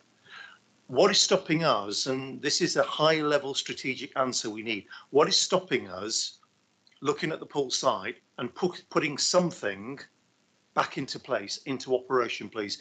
If I may, to Mark and Jess, if I may, to yourself, at your level of seniority, what is stopping us actually putting in a strategic option there in Poole? Mark, if I could just breathe in there for us and Jess, but obviously there is, you know, looking at the recommendations, there is, you know, there is a commitment to bring it back. Yeah. Okay, Chairman. I think the only way I can answer that, I'll start by answering the last part first. And I will reiterate what I said in my opening remarks, which was this administration is absolutely clear that it is our ambition to reinstate the crematories in Poole, and that we will bring them forward at the right quantum of the right time at the right time. I want it to be as quick as possible, and that's what I'm working to do. There is, to further add to that, Councillor Iyengar, option 4 is the option that we're recommending in the report, because there is a huge amount of technology coming forward and we need to assess that technology. Because at the moment, we couldn't put an electric cremator into Poole crematorium. They're just too big. We would have to knock down half the building to get it in. Do we really want to put gas cremators in when we are trying to save carbon dioxide? It's something like over 161,000 kilograms of CO2 per year per cremator that goes up if we use a gas cremator. So, we've just declared a climate emergency in 2019. That's what we would be adding against our policy and our aims to reduce the council to a carbon neutral in 2030. But there are other technologies coming along. There's a thing called resumation. There's a thing called hydrogen cremation, both of which are much greener than gas cremation. But they're emerging technologies, and all of the electric, the gas, and the electric, the hydrogen, and the resumation are very, very new technologies. They've been tried in a few places. The electric cremators, as I said, are huge, and there's only one manufacturer in Europe at the moment, and they only put them in new builds because they're so big. They take 6 months to bed in and to get running. So yes, I agree with you. I want to do it as fast as I can, but I also want to make sure that we don't end up with the same situation we had in 2019 when the cremators were closed. Because if we go with electric oven now, and we knock down the bereavement centre to put them in, we will then find out how reliable they are, how long their shelf life is, how often we'll have to maintain them. And if that turns out to be 3 years, as opposed to the 17 years I've just mentioned for the old gas cremators, surely you will then very rightly be on my back complaining about why did I do this? So that's the reason why we're at this point. Yes, if I could, I would introduce one tomorrow. But can you give me time to evaluate what is in the market, what is coming out, and more importantly, with all of these technologies, let's see how reliable they are, how much it's going to cost us, and how much carbon dioxide they are going to save us. I hope that answers the question for you. And if I've missed something, I'm sorry. I don't know if the officers wish to say anything to add to that. Yeah, thanks, Councillor. Jesse, if you'd like to come in as well and add to that, thank you. Well, as Councillor Iyengar asked me to comment, and I'm just repeating what Councillor Anderson have just said, but I will refer everyone to the table on page 15 in the report, which I think sets out nicely the options and each of the timelines, the benefits, the impacts of those. Councillor Anderson's absolutely right. We're at a real turning point in terms of both the technology, but also the cost of living, the rising energy costs, and actually that starts making new technology is much more viable. And what we want to do is make sure that we're making the right investment decisions into the right technologies to meet the needs of the whole BCP community. And I think that's what the report is trying to set out and provide direction for. Okay. Thanks, Jess. Councillor Lawton, you want to go? Yeah, a couple of quick questions. Can somebody tell me, when was the Poole crematorium originally opened? 1985. The Bournemouth crematorium was opened in 1938, and I think the Bournemouth crematorium was opened as a result of the 1930 Act that banned open air cremation. Okay. Well, hang on. Can you tell me what was the effect on the Poole crematorium when Tappers opened? Is it Tappers? Tappers, yeah. I think we had a 25% reduction. Let me just check my figures. Yeah, since 2017, the Legacy Poole and Bournemouth Council, i.e. BCP, had a combined decrease of 25% in cremations. In the biggest year was the loss of 2018 when Tappers Harbourview mainly came online. And just one final question. Are we replacing the crematorium, cremators or whatever they're called, in Poole? Yes. But we don't know when, because we want, as I said earlier, it's a time scale on that. I haven't got a timescale because it's a new technology. Yeah, I don't want to put gas cremators in there, which is the only proven technology we have, because that's going to increase the CO2 burden on the council. And as I said, as we've declared a climate emergency and we're trying to reduce CO2, that's the worst thing we could possibly do.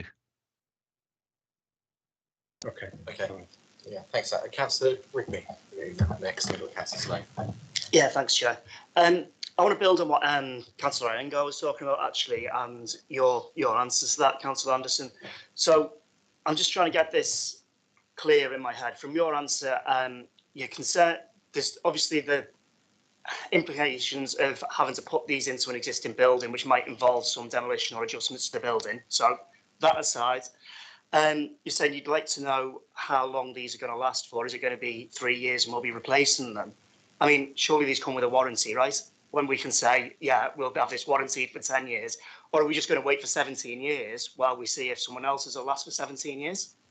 With the new technologies coming out, have we got to wait for them to be developed and then last for 10 years before we stick them in? So suddenly we're 20 years down the line. I mean, as far as I can realistically see here, we've got option 3, which is go with the electric cremators. I think you're right, we can knock gas on the head. They shouldn't be in the equation with climate change. So it is electric or something else which doesn't yet exist. So the real question is here, what is the timeline? Can you give a definitive answer of saying, well, if hydrogen technology or another technology isn't here in 2 or 3 years' time, then we'll just do electric, and we've missed out on potentially 3 years of cremations, which could have been happening in Poole, which may at the same time put a heavier load on Bournemouth and reduce the effectiveness over there as well. So all I can see is option 4 as being a delaying tactic to not spend this money. And yeah, I'll leave it there. Okay, if I start and the officers come in to follow up on that. The option, right, the big problem with electric cremators at the moment is they're over 3.5 meters in height. We couldn't put those in Bournemouth. We physically wouldn't get them in. We would have to demolish most of Poole to fit them in. They are designed to go into new builds. Having said that, there are several companies that are starting to develop electric cremators. We don't know how long the cremators will last. The company that make them has given us some figures that say this is our estimates on them. And if we left it for 2-3 years, then we would have a much better idea that you have to shut it down every 6 months.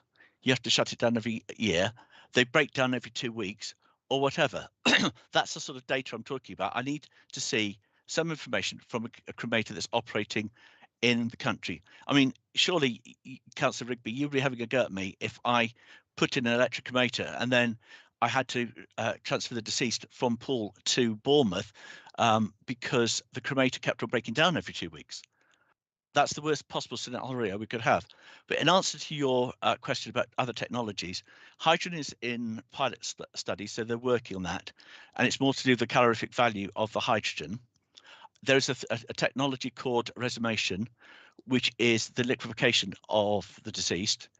But there are issues with that because it's the deceased are liquefied in an alkali water mixture, and that has to be disposed of. And as you're well aware, and you know that I am very keen on making sure we clean up the water in Poole Harbour, not pollute it with other contaminants.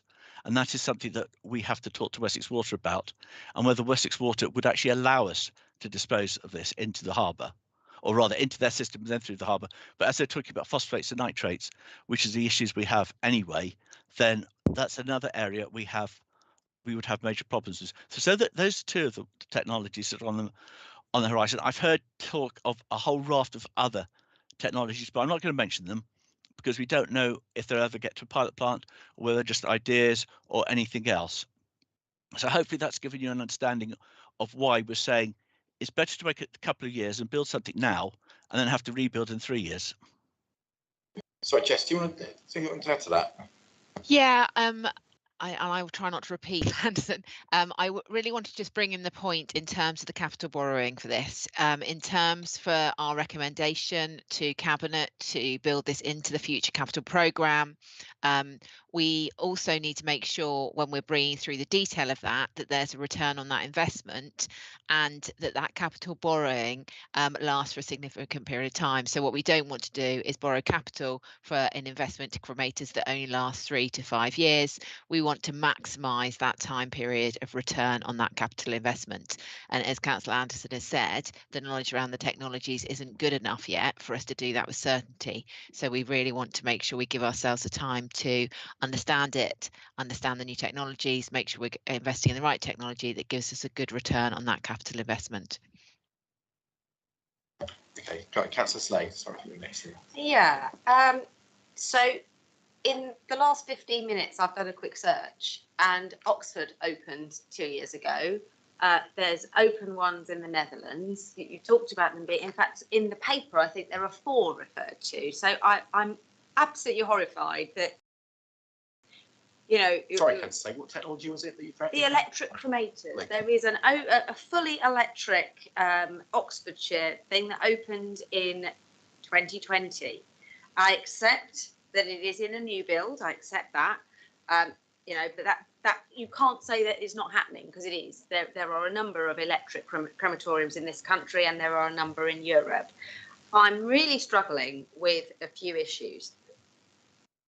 One thing that I don't want to keep going back. I understand Councillor Iyengar's concern with going back. The underinvestment took place under Poole Council. Now, you were the one that kept talking about the previous administration. We didn't run Poole Council. It was a Conservative administration for many years. We didn't close it in 2019. 2019, it was still operational. It was in the beginning of 2020, not 2019, that we had a meeting in the Willows room, and we had a very heated meeting. We've got to keep this going. And the only reason that it was temporarily suspended was because there was a risk of a failure during a cremation, which would have been horrific. That was the only reason that we took the decision to temporarily pause it, not to close it down. And we immediately started a review. Okay, so just let's get our facts right and stop repeating the lie, because it's getting quite unpleasant. We've got to look forward, and the thing that I'm very confused about is just spent a fortune on Poole, which nobody asked to be done. The local residents are pretty angry because they weren't consulted in advance. The local funeral directors are frustrated because they can't use Harbourview. It's a TAPA premises, which means you can only have a TAPA funeral. So if you're Leslie Shand or Nick O'Hara or any of the number of smaller funeral directors, where do you go? You know, we are damaging all of those family businesses. We're really having a negative impact.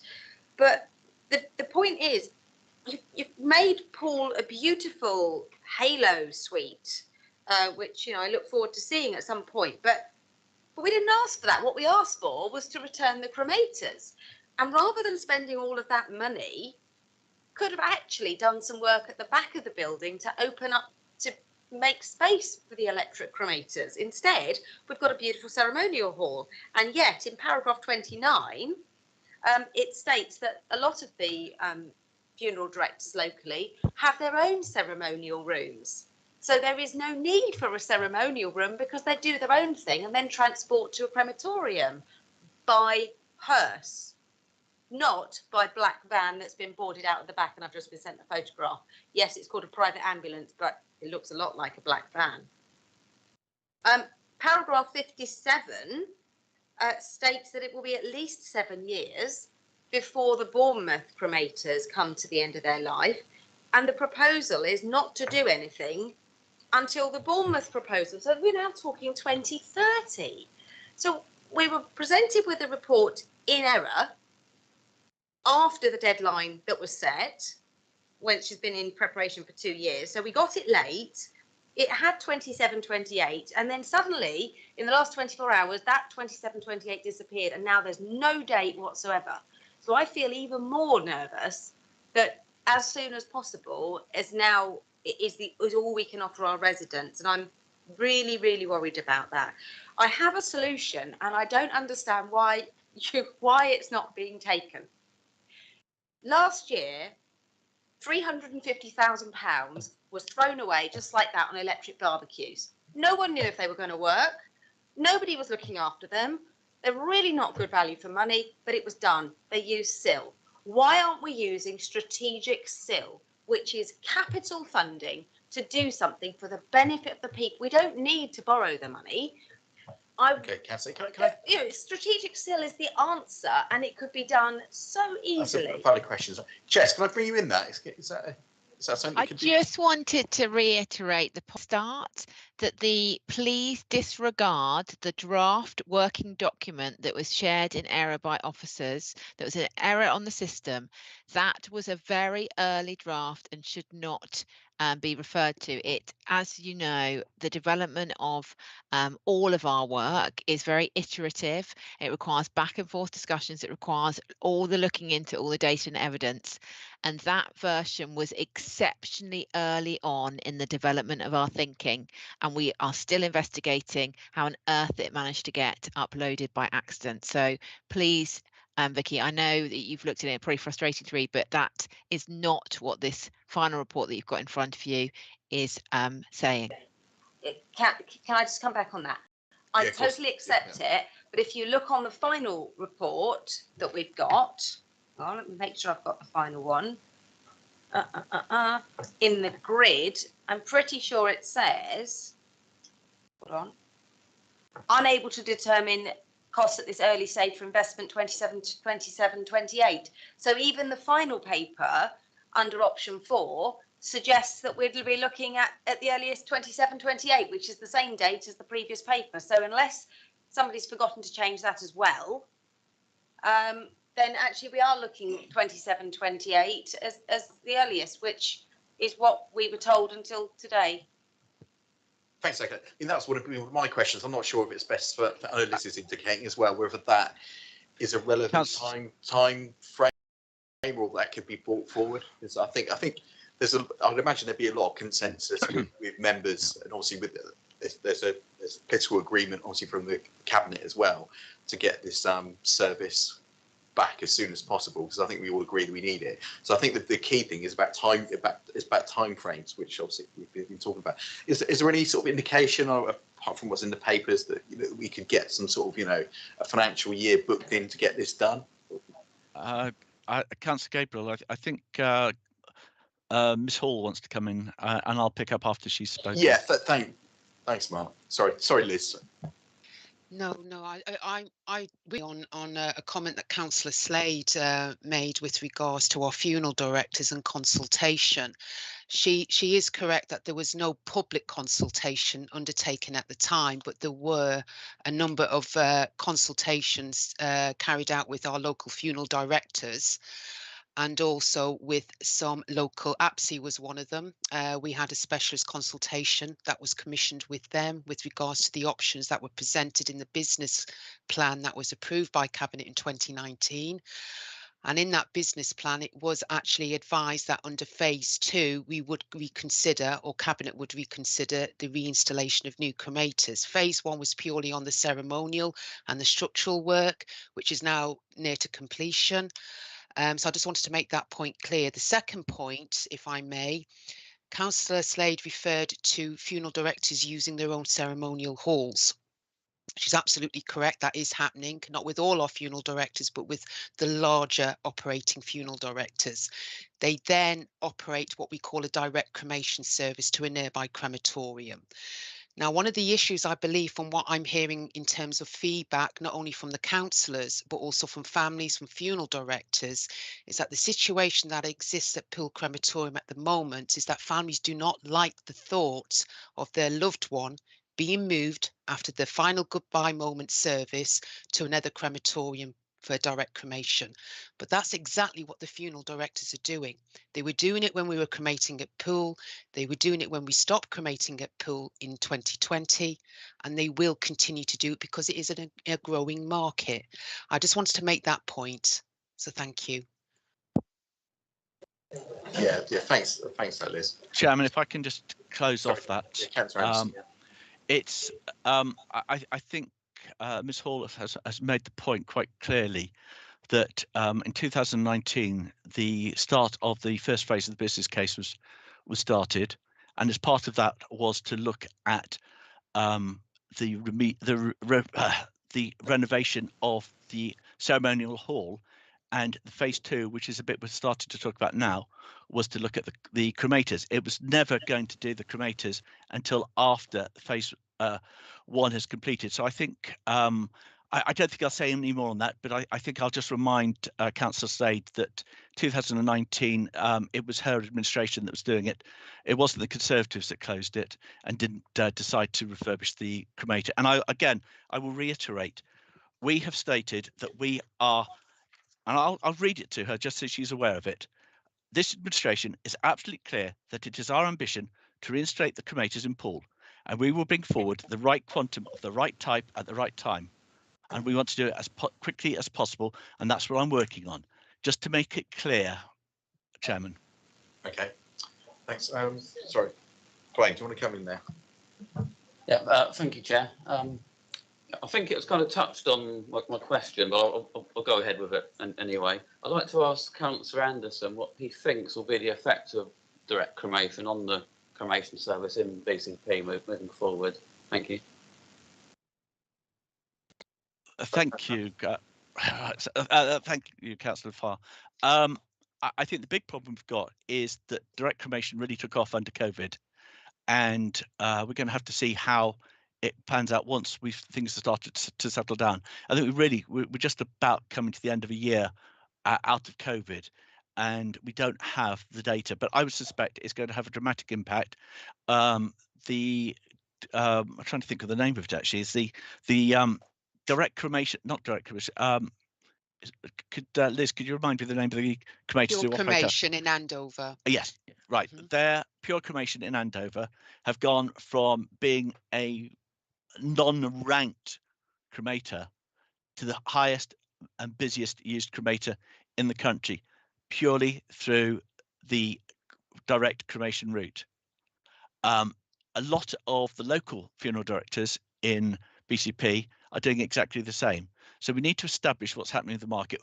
We have looked as part of the business plan on introducing our own direct cremation route, where initially we put forward a price of £350 for direct cremation, but we have been undercut by the new one that's just opened in New Milton, because they're also trying to get hold of the direct cremation route.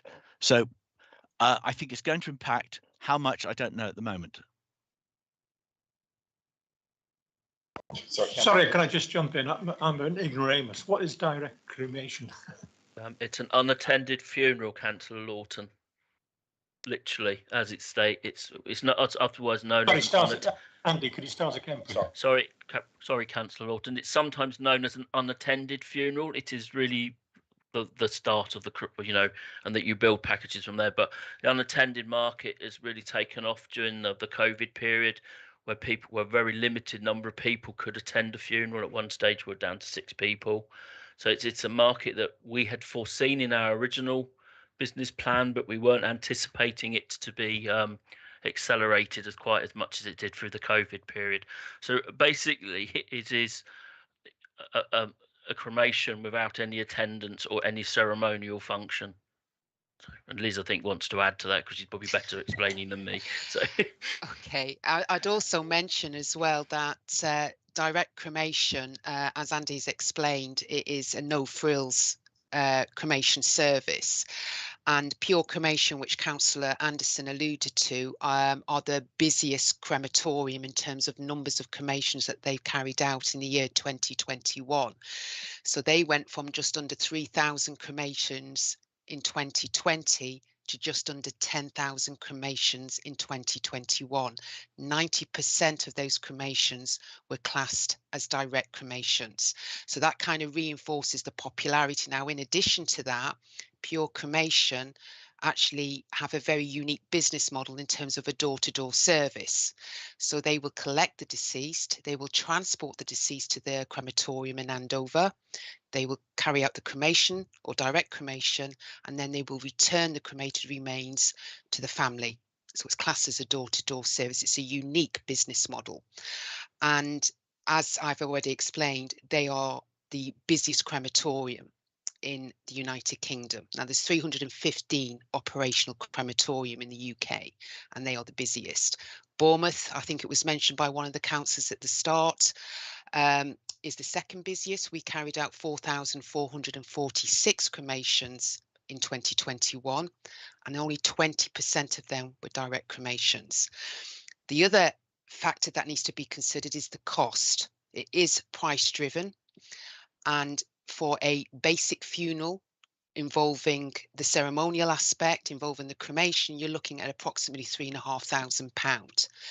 With a direct cremation service, particularly with an end-to-end service that this specialist provider delivers, you're looking at less than £1,500. Now, with the crisis, the cost of living crisis we're all facing, it's a case of, and funeral poverty is a very key concern for many families that are struggling on the breadline. They will look at direct cremation as a possibility when they have a point of need, where there's no funeral plan in place, where they have no funds available to them. They may go and may well go down the route of a direct cremation. I hope that helps clarify the position with direct cremations a little bit better for you. Yeah, it does, Liz. Thanks. Yeah, thanks for the information. It's very, very helpful. Can I just ask one of the, I'm digressing slightly. The old Bournemouth Council were looking at natural burials, where you didn't put them in a wooden casket, you put them in like a wicker type thing. Yeah, yeah. Is that or wooden? Yeah. Is that still ongoing? Yes. I'll let Andy give you more details, but we have purchased a plot of land. That plot of land has had water testing carried out, and I'll let Andy explain all that details. But we're waiting for the results of the testing so we can move on to the next stage. But I'll let Andy go. I'll actually let Liz doing it because it's been.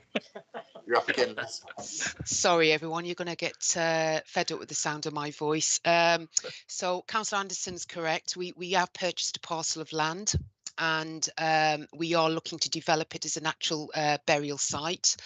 There are obviously legal requirements that we need to carry out prior to the planning application procedure.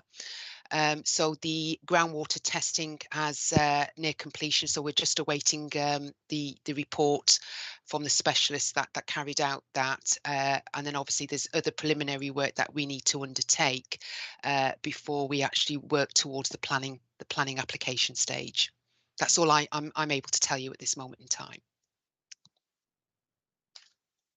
Dwayne, did you want to come back in? Sorry, you indicated. No, I'm happy with that. Thank you. Councillor Bartlett. Thank you, Chair. It's clear that portfolio holders got a commitment to get the crematorium back to full and working. The real issue seems to be how long that is likely to take and the timing and all the rest of it. So it's a question of, is that acceptable to residents? Now, one issue that's arisen to me in this debate is the question mark over why the crematoria are not being used currently. Okay, and we've heard a story from, a brief on a meeting that was held and about the risk of using them in their current situation. Now, I'm a bit nervous about the rationale for closing down, and I believe that it is worth just making 100% sure that they can't be put back into service pro tem until these decisions for the future can be made. So I would like to make a move that recommendation D says Cabinet agrees to the decommissioning of the existing cremating equipment pool in 2023-24, subject to a technical report that confirms it is not possible to put existing equipment back into service. Okay, yes, I think Andy, do you want to go? I could see you quite animated then, but I think we've already got the information that that's not possible. So I completely understand where Councillor Bartlett's coming from. Without, I mean, we can get a report from our service provider if that's what you need to confirm. We'll basically say they're unrecommissionable, basically. But yeah, but we can get that from, I suppose, Liz, we can get that from faculties, can't we? Yeah. I've already got that report, Andy. That formed part of our decision made at the time, so I'm happy to share that. If you just instruct me whom you'd like me to share that with. Been out gazumped. You can send it to me, and I'll send it out. So. Yeah. Okay. Actually, Chairman, if we send it to Democratic Services, so it can be attached with the minutes. That's probably a better way of doing it. Yeah, okay, Councillor. Yeah, I agree. So, Councillor Bartlett, you content with that? Because I understand your thought process. Yeah, I'm content with that, but it would be interesting to see what options were explored during that. And is it, you know, if it's a technical report, that's what we want to see. So I look forward to seeing it. Thank you. Okay. Thanks, sir. You know, for me, obviously, you know, I found the you know, the report the reports are very sensitive now, so I found it actually quite very difficult to read through because we're talking about, you know, the end of people's loved ones, and it's obviously everyone's, you know, very sensitive to that. So I think for me, I'm very pleased that the cabinet and the leadership, you know, are, you know, committing to reopening Poole crematorium because it is important to the people of Poole, and I think they deserve that. But I think also we need to balance out the need to get the best value for the taxpayer. So I think, you know, I think the recommendations, you know, make sense to me, and I hope. But what I think we'd probably get consensus of it if we've managed to tie down a time frame with that. So I think we could. I think we could probably get some sort of consensus if perhaps we got more of a I don't know, more of a condensed time frame for that. So I don't know if that's something, Jess, you could comment on, or Mark, you could do, or perhaps as a team. Sean, I'm happy to comment on it. The report actually does say in that table that was quoted that we need to get the evidence before Bournemouth reaches the end of its life. So the maximum length of time that we're talking about is 7 years. That's the maximum time we're talking about. Hopefully it'll be a lot shorter than that, but that's the maximum time we're talking about. Yeah. Would that do you? I think just reading the room, I understand what you're saying. I think that's going to be difficult. I think that'd be difficult for the committee to agree, but it's trying to get a reasonable time frame because I can see the officers probably have got concerns about committing to that, but it's getting that wording in because I think everyone's going to be happy with the recommendations there, but it's getting that because it is important to the people. Sure. Sorry, can I just, before we come back to that, can I just bring, I think Councillor Hadley wanted to come in and Councillor Agnew wanted to come in as well. Then we come back to that, Mark, and pick that up. Is that okay? Is that reasonable? Yes, that's fine. Sorry, Councillor Hadley. Sorry, I didn't see you there, sir. Thank you, Chair. Sorry, I had indicated quite a while ago. Yeah, I guess the thing I'm struggling with quite a lot of what I'm hearing in terms of the absence of evidence from elsewhere, because we're very bad in this country at seeming to have to only invent or believe in things if they've happened in the UK. And I'm sure this technology is being used elsewhere, and actually we should be able to learn from that equally, and someone will translate it for us because we're so bad at languages. I've got a bit of concern about paragraph 15. It talks about the West Chapel and Bournemouth being refurbished, and I think this ties to bariatric coffins, and the fact we've only got one facility in the Bournemouth site for that. And it feels like we are actually re-providing or enlarging the facility, if I've read it right, in the West Chapel at Bournemouth imminently. And again, you know, given the reluctance to put anything back in at Poole, that feels to me the wrong thing to be doing. So I'd like to understand what's happening at the West Chapel. Is that actually creating a second bariatric coffin area? And I suppose, and I appreciate the enormous uncertainties over the COVID period, the competition, as Councillor Slade said, you know, the impact on the small funeral directors who can't use the Tappers facility at Harbourview, and the impact that Councillor Iyengar was talking about in terms of families. And I think the equal opportunities, sorry, the equalities analysis doesn't really relate well the impact on families, the impact on elderly people who would like to go to the funeral of a good friend, and it's the other end of the conurbation. And for them, without cars, it becomes far more of an issue than it might be for the likes of you and I. So I think there's something about recognising that impact on equalities for particularly for the elderly and the transport minor negative. I think it's a bit more than minor negative for certain groups of people within that. So yeah, I'd just like to understand where we're going with that, and why if there is a new facility, why that can't go in a pool. And also, it does feel cart before horse if we've done the structural work and the ceremonial work, and actually it's the wrong size for whatever goes in, whatever technology is in use, because we might find that the early versions of new technology are equally oversized. They normally are.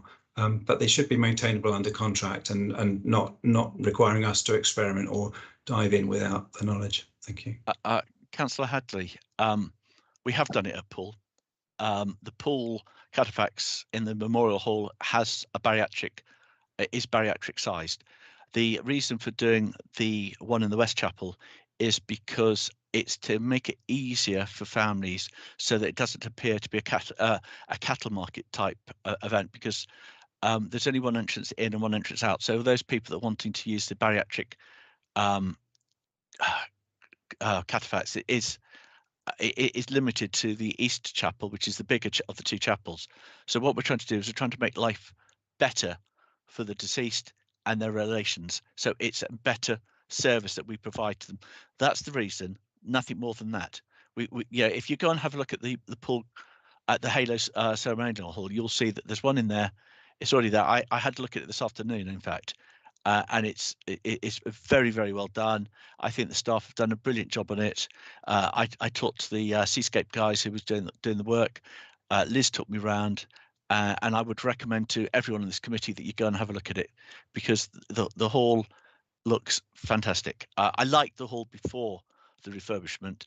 I think it's so much better now. I think they've done a brilliant job at repairing it and rebuilding it, and they've done a lot of work on it. You know, a lot of the work they've done is behind the scenes. They've had to rebuild walls, they've had to rebuild tiles. There's a lot of stuff that's come out that's had to be fixed, and yeah, I just can't emphasize how well they've done a job, and I think that's particularly down to Liz for managing it, and the Seascape team for the work they've done. Going back to your comment about people not being able to get to the Bournemouth crematorium, well, I think I hopefully I've explained that, and I'm sorry I've forgotten the other comment you made. Oh, sorry, the comment about evidence. Well, the problem is the only country that's doing resumation at the moment is America, and I would like to have more than 2 years evidence that a cremator is working, electric cremator is working. And as we've been told, an electric cremator may have been installed 2 years ago, but it takes 6 months to embed before they can actually use it. So it's actually only had 1.5 years life use, and most things take a while to bed down and then start to creak and break and show up the faults.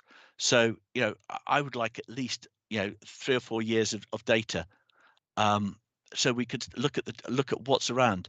I mean, I would hope that in 2 or 3 years' time, hydrogen technology is coming on. I would expect the electric cremators to have reduced substantially in size, and I would have hoped that the resumation people would have solved the problem with disposal of an alkali waste. But I don't know, and there may be something totally different that comes in. That's why I want to wait, because I want to make sure that I get the best value for the people of BCP, as well as spending money to ensure that they have a crematorium in both Bournemouth and in Poole. Yeah, thanks, Councillor Anderson. Councillor Anderson, you want to come in? Then I think what I'll do, I'll try and get some sort of. Sorry, sorry, yeah, Councillor Hadley. Sorry, if you want to come back in, okay. Yeah, I'm just really worried about that, because waiting for the new technologies, you'll have exactly the same issues about its bleeding edge, and therefore you won't feel confident around whatever it is that the latest newfangled thing. So I understand the concerns of getting it right, absolutely, and the need to do that. But in the meantime, I wouldn't be surprised if some of the small funeral companies go bust because they can't actually get access, or people choose to switch to to Harbour View or to other to other places because they don't like the offer that we can't give. Because we haven't progressed this more quickly. So I think it is about, as the chair said, I think it's about the timing of it, and what we can do to actually bring something forward more quickly. Thank you. Councillor Hadley. Councillor Hadley. Yeah, thank you, Chair. Just I'll try not to repeat. Sadly, my recollection of this whole conversation will actually be a huge number of details, particularly nuts and bolts kind of details, numbers kinds of details, and actually which conspired a lot of times to move away from the main point here, which is about the urgency to act. In the spirit of what's been said before, agreeing with it, there's a call for urgency on this one. It does appear to me that a lot is already known now in the heads of the officers and the portfolio hand mark yourself from research that's already been done. I'm distinctly worried that there appears to be no weight given to the pain to the community by waiting. Okay, as if literally it's riskless waiting for 7 years. I know, Mark, you said no, that's the maximum. It could be less than 7 years, but something as untime bound as that, which is at least one change of political administration, possibly even two, who knows? That's basically in the ether then, time-wise, something like that. Actually, something like this, we've got to catch the mood more. There's been nothing, if I may, in this conversation about catching the mood out there with our communities and residents and how they're feeling about this subject. It's intangible, but it's massive, and it's there. This is like the public toilets one, similar but different in a way. Okay, and none of that has imbued this conversation here, and it must. I'd like to, I don't know the feeling of my colleagues on committee, there's something here that's got to be around, with the knowledge that's known, something within about 3 months, some tangible timescales to be put on this sort of thing right now, so that people have got something to look forward to and strike while the iron's hot, if I may. Thank you.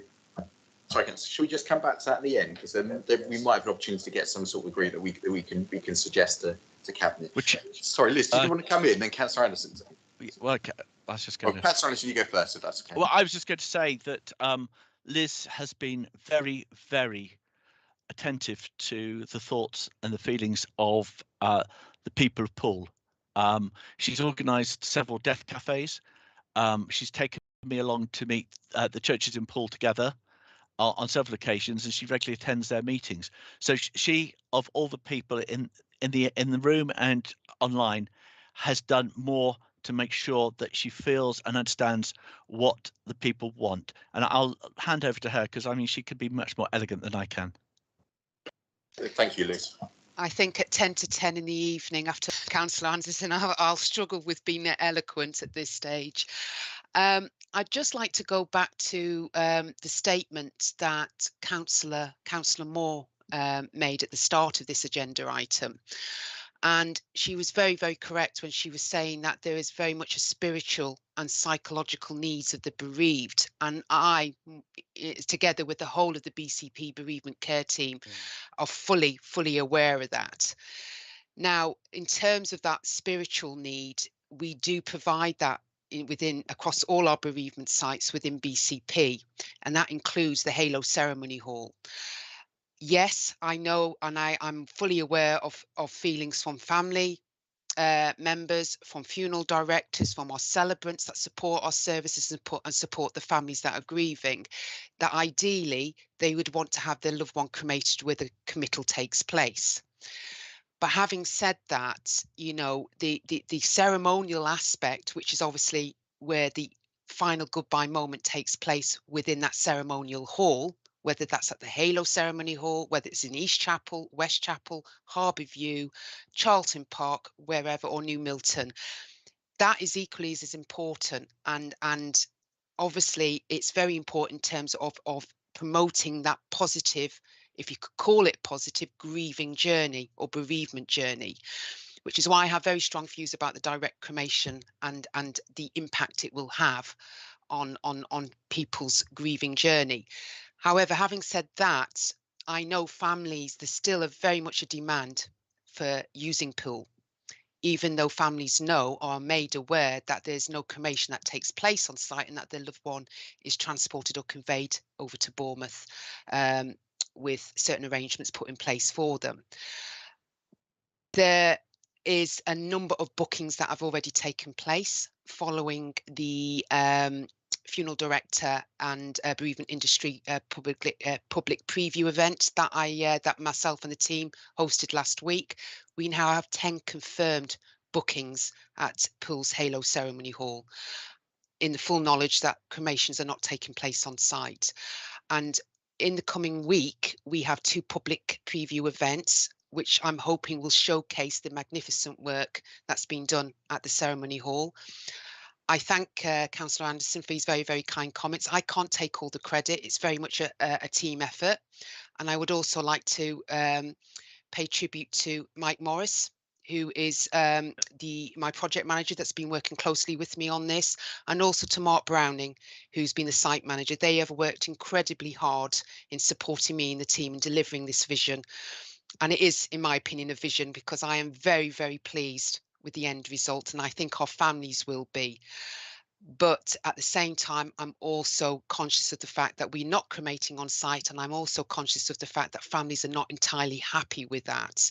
So I just want to kind of make a point of saying that we are supporting the families, that we are consciously aware of their feelings about the situation at the moment. But at the end of the day, it is down to the councillors to make that decision. We can only supply you with the information, and that's what we've done. But at the end of the day, it's down to you to make that decision. So I just wanted to make that point. So thank you. Yeah, thanks, Liz. That's very, very important. So thanks Councillor Gabriel, can I just come back on that a second? Councillor Anderson, we've got Vicky and Councillor. Okay. Just to come back on it is to say that the one thing that I should emphasise is that when we are conveyancing the deceased from Poole to the Bournemouth crematorium, we do not charge for people for the transport. It's very important that we make this note, because funeral directors are charging and are claiming that it's us that's charging for it. We don't. The other thing I wanted to offer to the committee was to say I'm more than happy that we can arrange a trip round the Halo Celebratory Hall to show you all what's there, and to show you the remains of the cremators if you would so wish. So that's an offer, Chairman, if you would like to take that up.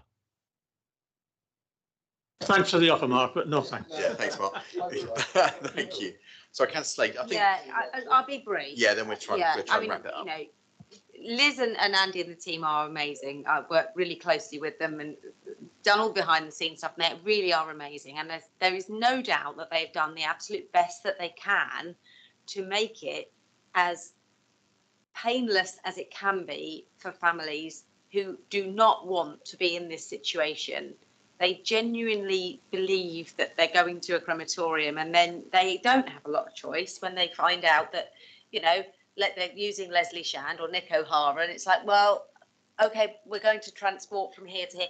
Frankly, I don't think Councillor Anderson, anyone's really that interested in the cost of the transportation. And, you know, although I have now seen the van and I'm not impressed, some people might not be bothered by that. It is the emotional thing about the goodbye. And where I have a bit of a problem is I think the public need to know that it is within a reasonable amount of time that we should be saying that it has been closed for 2 years due to mechanical breakdown, and it is not likely to reopen for 3 years. But it is in, you know, this is too woolly. It's far too woolly. I completely agree with Liz. I think direct cremations is potentially going to be very damaging to people's emotional welfare in the future. And I would caution that we don't start talking about some of the more unusual forms of body disposal, because cremation is what people in their heads can cope with. Burial, cremation, they don't want to hear about bloop or any other types of disposal. So I would be very uncomfortable if the research that was being done by the council was looking into the more non-mainstream versions. You might want to do it for your own, but please not on council time. I think we need to look at cremation versus burial. I'm with Councillor Iyengar. We have got to bring this forward, and if it's not going to be on the agenda within 3 years, then the public will say you are just pushing this into the long grass and you are going to forget about it. You can say as many times as you like, we intend to bring it back. The public won't believe you. They won't believe you. It's got to be within 3 years. Yeah, thanks, Councillor. I think we probably need to wrap this up now, because we've had a good discussion about it. I think probably everyone's exhausted about it. As I said earlier, it's a very sensitive matter. Yeah, I think we all are. And I'm it's in Sandra and I's patch. We know the local feeling about it. Is it amazing? Yeah. But basically, a lot of our we're all claiming it because we get a lot of feedback from it. So I think it's great to see. Obviously, we've got the cabinet report. They're committed to reopening it. I think the issue is that time frame, and it's getting that's going to be reasonable. So looking at the last on section D, the cabinet agrees to decommission existing cremating equipment in pool in 23-24, which, looking at realistically of getting items out, is probably going to be about right by workflows. And perhaps our recommendation as a group is to say we support those recommendations, but we would like Cabinet to aim for a 25-26 reopening of the facility. And I think, and then obviously Cabinet can take that as what it is. I think we can all get agreement with that, and I've said it's up to Cabinet and the portfolio to work with that if they thought that was a time frame. Because realistically, we're not going to get any better than that, because by the time the equipment's taken out, it's not going to be quicker. So we're asking the Cabinet to go for this recommendation and then commit for a reopening in 25-26. Sorry, Steve Barnett. Yeah, I mean, you're presuming the technical report doesn't have anything in it that can be questioned. I mean, you're preempting that analysis that we need to carry out. We need to see that report, and you never know, it might flag up some way forward. So I just say, let's not just go hard on the date, because you don't know what the analysis may come up with. That's my view. Not subject to that report. I know, that's what I said. But and I would be delighted to take up Councillor Anderson's offer to visit the Port Crematorium. No, purely because I am an engineer. That's why I'd be interested. Thank you. Okay, so I think it's the way forward for this, for us to adjust the recommendation in D to say subject to any, I can't think of the words to use, so I'll be taking for input on that. Subject that there's no further information coming from the technical report. Coming from that we ask Cabinet to commit to reopening the pool crematation service in 25-26. One comment, and I think we'll probably have to move on. So, Councillor. Sorry, that's late in the day. There's, let me check with the other committee members. I think what's important, I can guess probably what the report's going to say, if I may, without being cynical. There's got to be something in here about how quickly we're going to decide that strategy for pool crematorium capacity, so it doesn't just keep drifting. Some details are already known, some knowledge, some intelligence is in the heads of officers and the portfolio holder. It's got to be brought together and a plan of action laid out, and there's some date which we've got a time box as to when that's going to be put together and be available to us. Okay, so it's not a date for when the crematorium will be live and operational, because I think that really is genuinely hard to, but it's a date when we'll have set out the strategic intent with some dates on it. This is the option we're going to go for, and a date on it, even in outline. A date when that piece of work is done. I think that's very important. Yeah, I think that's a fair point. Can I just ask? Jess, if you were, I know probably we're really putting you on the spot now. If we did put you on the spot, which looks like we're going to, realistically, when could that be done?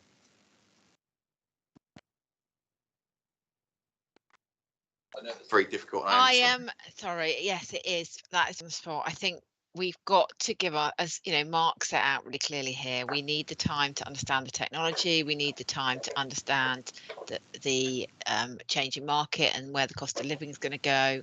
So, you know, I think we've got to be giving ourselves at least 18 months to get that absolutely right. But I wouldn't want to be committed to that at this point. I'd welcome Mark's views. Yeah, thanks, Jess. Councillor Anderson, and then we probably need to see some agreement then. I think Councillor Gabriel, that Ms Gibbons has made the point that I think we could commit to as soon as possible with a view to trying to get you something in, say, 3 years' time. I wouldn't want to be held to that because, you know, if the pandemic or COVID rears up again, or something else happens, or the cost of living goes through the roof, and everyone goes to direct commission or anything else, you've got to aim, man. It's strategy. It's strategy. We would be tied to something we couldn't commit to. So, you know, if we say as soon as possible and would aim to reach within 3 years, I think would be, from our point of view, realistic. And then I think we need to try and wrap it up. I think the point is, Mark, that obviously it's a difficult time for all of us. We've seen the emotion from the weekend, and if it's a loved one, it's difficult. I think what Councillor Iyengar was saying, and I agree with him, is that although we shouldn't put it in, it's not going to be set in stone, the date, but you should have some aim. We should have some aiming point whereby we hope to get a resolution to this, because it's causing a lot of suffering in Bournemouth and Poole, which is unnecessary for people who've just lost a loved one.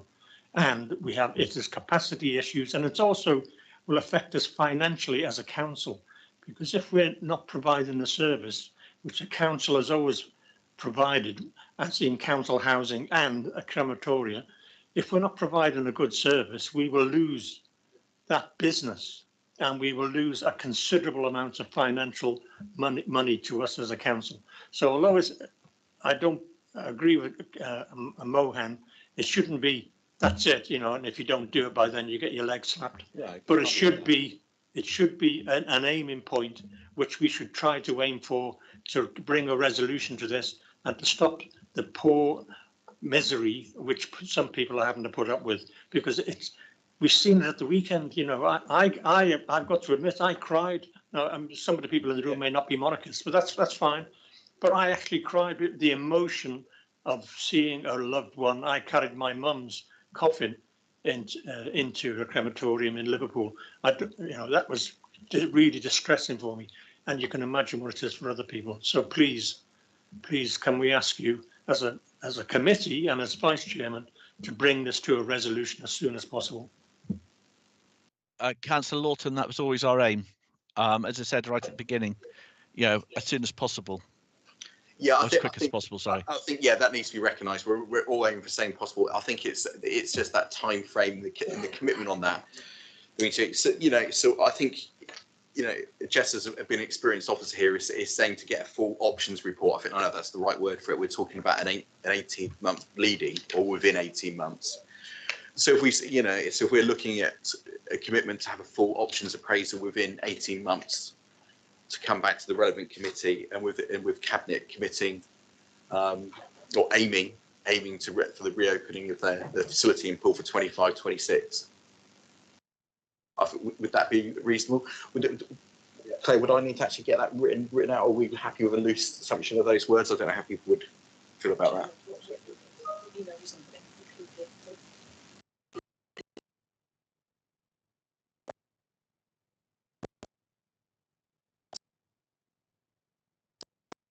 Okay, yes, okay, thanks for doing this, Clay. That's really helpful. The committee recommend to Cabinet that, subject to no further information coming forward from the technical report on the existing cremating equipment, the Cabinet aim for replacing the reopening of the facility by 25-26.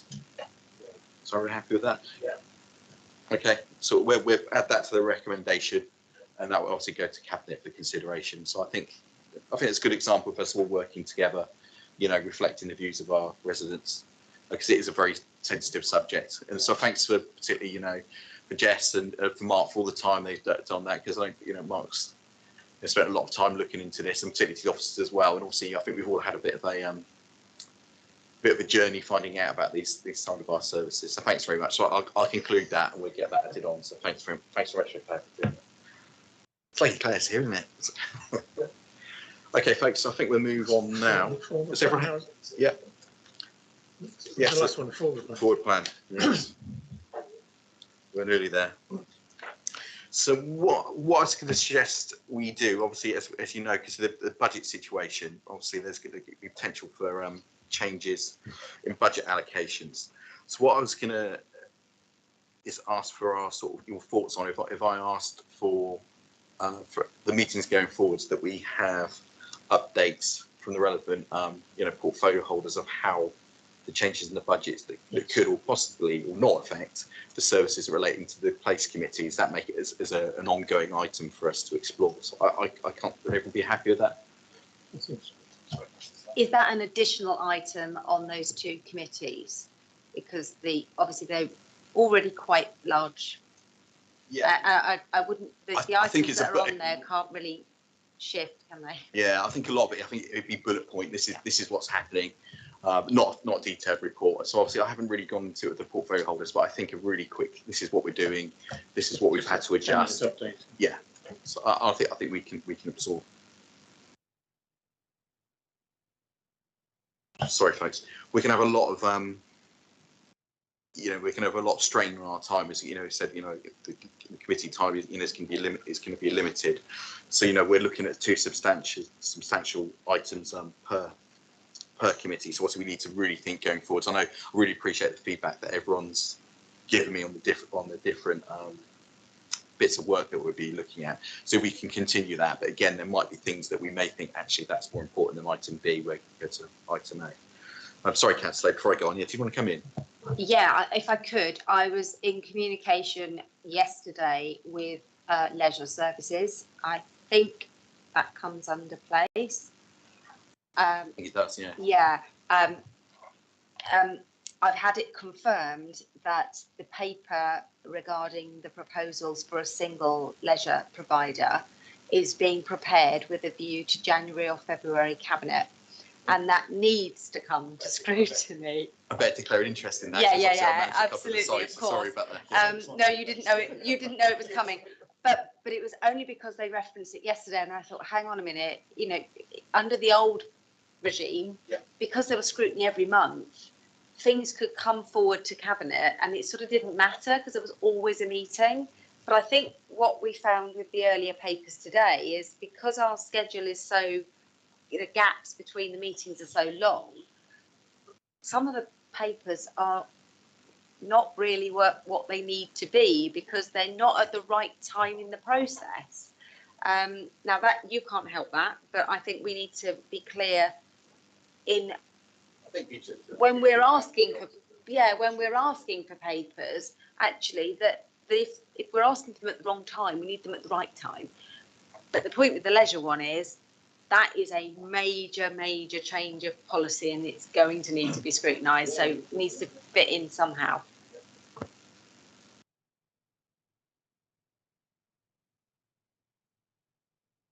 Yeah. It's stuff. Do you happen to know, Chair, whether the budget cafes are happening in November, December? It's linked to talking about this because this is, of course, our place committee. Then there's the others, the community one, then also the health and the children's and so on. So there's kind of both a risk, well, there is a risk really that kind of, either repeated or actually things falling through the gap as well. And there will be a lot.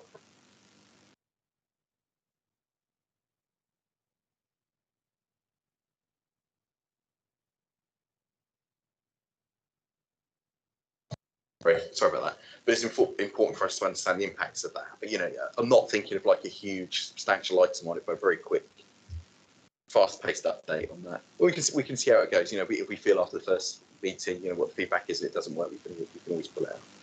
But if I can ask, it's almost there's quite a job for you in sympathy with yourself, because then are you getting together with other chairs to sort of coordinate that actually everything across the budget is being landed somewhere in one of the scrutiny meetings? Yeah, I think obviously the corporate services will be looking at that more than we will, but I think it's just to look at particularly those services that relate to place.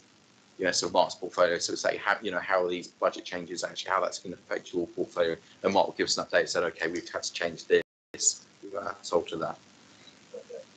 As it's relating to our services, not specifically for our services. I can understand what you're saying, because the concern of duplicating. Sorry, I got a habit of turning that on.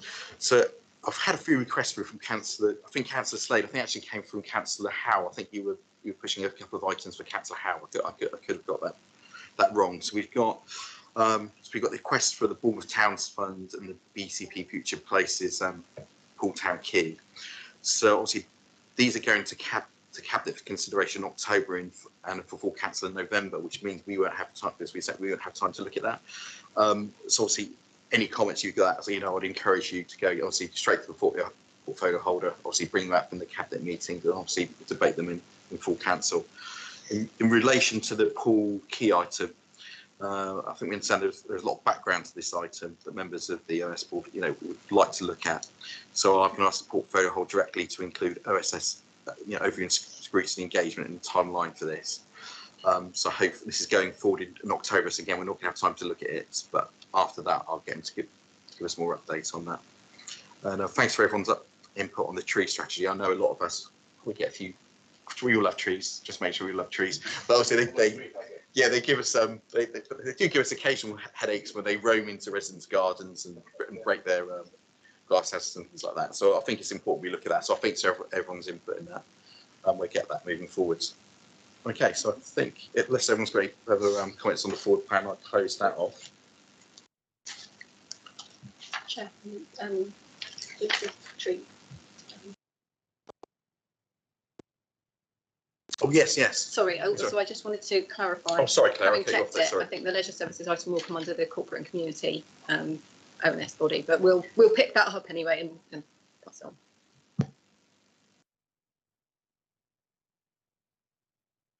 Uh, 16th of November, and then we've got Wednesday, the 1st of March, unless anything big comes our way.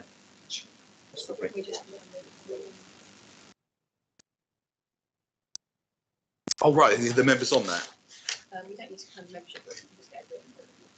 Okay, I'll just say, yeah, sorry. So I think everyone's happy for us to set that working group up, the tree strategy working group up. I know there was a lot of interest in that. So everyone's just happy with that. Yeah, so we're cracking with that.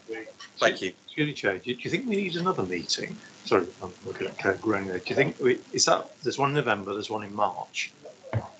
Is there a limit or something? Or no, that's how it's set up. If anything else, you know, major comes on, obviously we're at a meeting on. But at the moment, that's what's scheduled. Just with everything just on the stocks. Okay. Yeah. Obviously, if things change, we may have to look at that. So obviously, we're in a very fluid situation at the moment. So we've got dates for the next meeting: 16th of March, 1st of November 2023, which is scary. So as it's been a long day, I'll close the meeting now. Can I thank everyone for their input? Actually, I think it's been, considering some of the challenging issues we've discussed, I think it's been quite productive, and it's great to see us working together to get a good outcome. It may be in 25, 26, but hopefully we'll get a good outcome for it.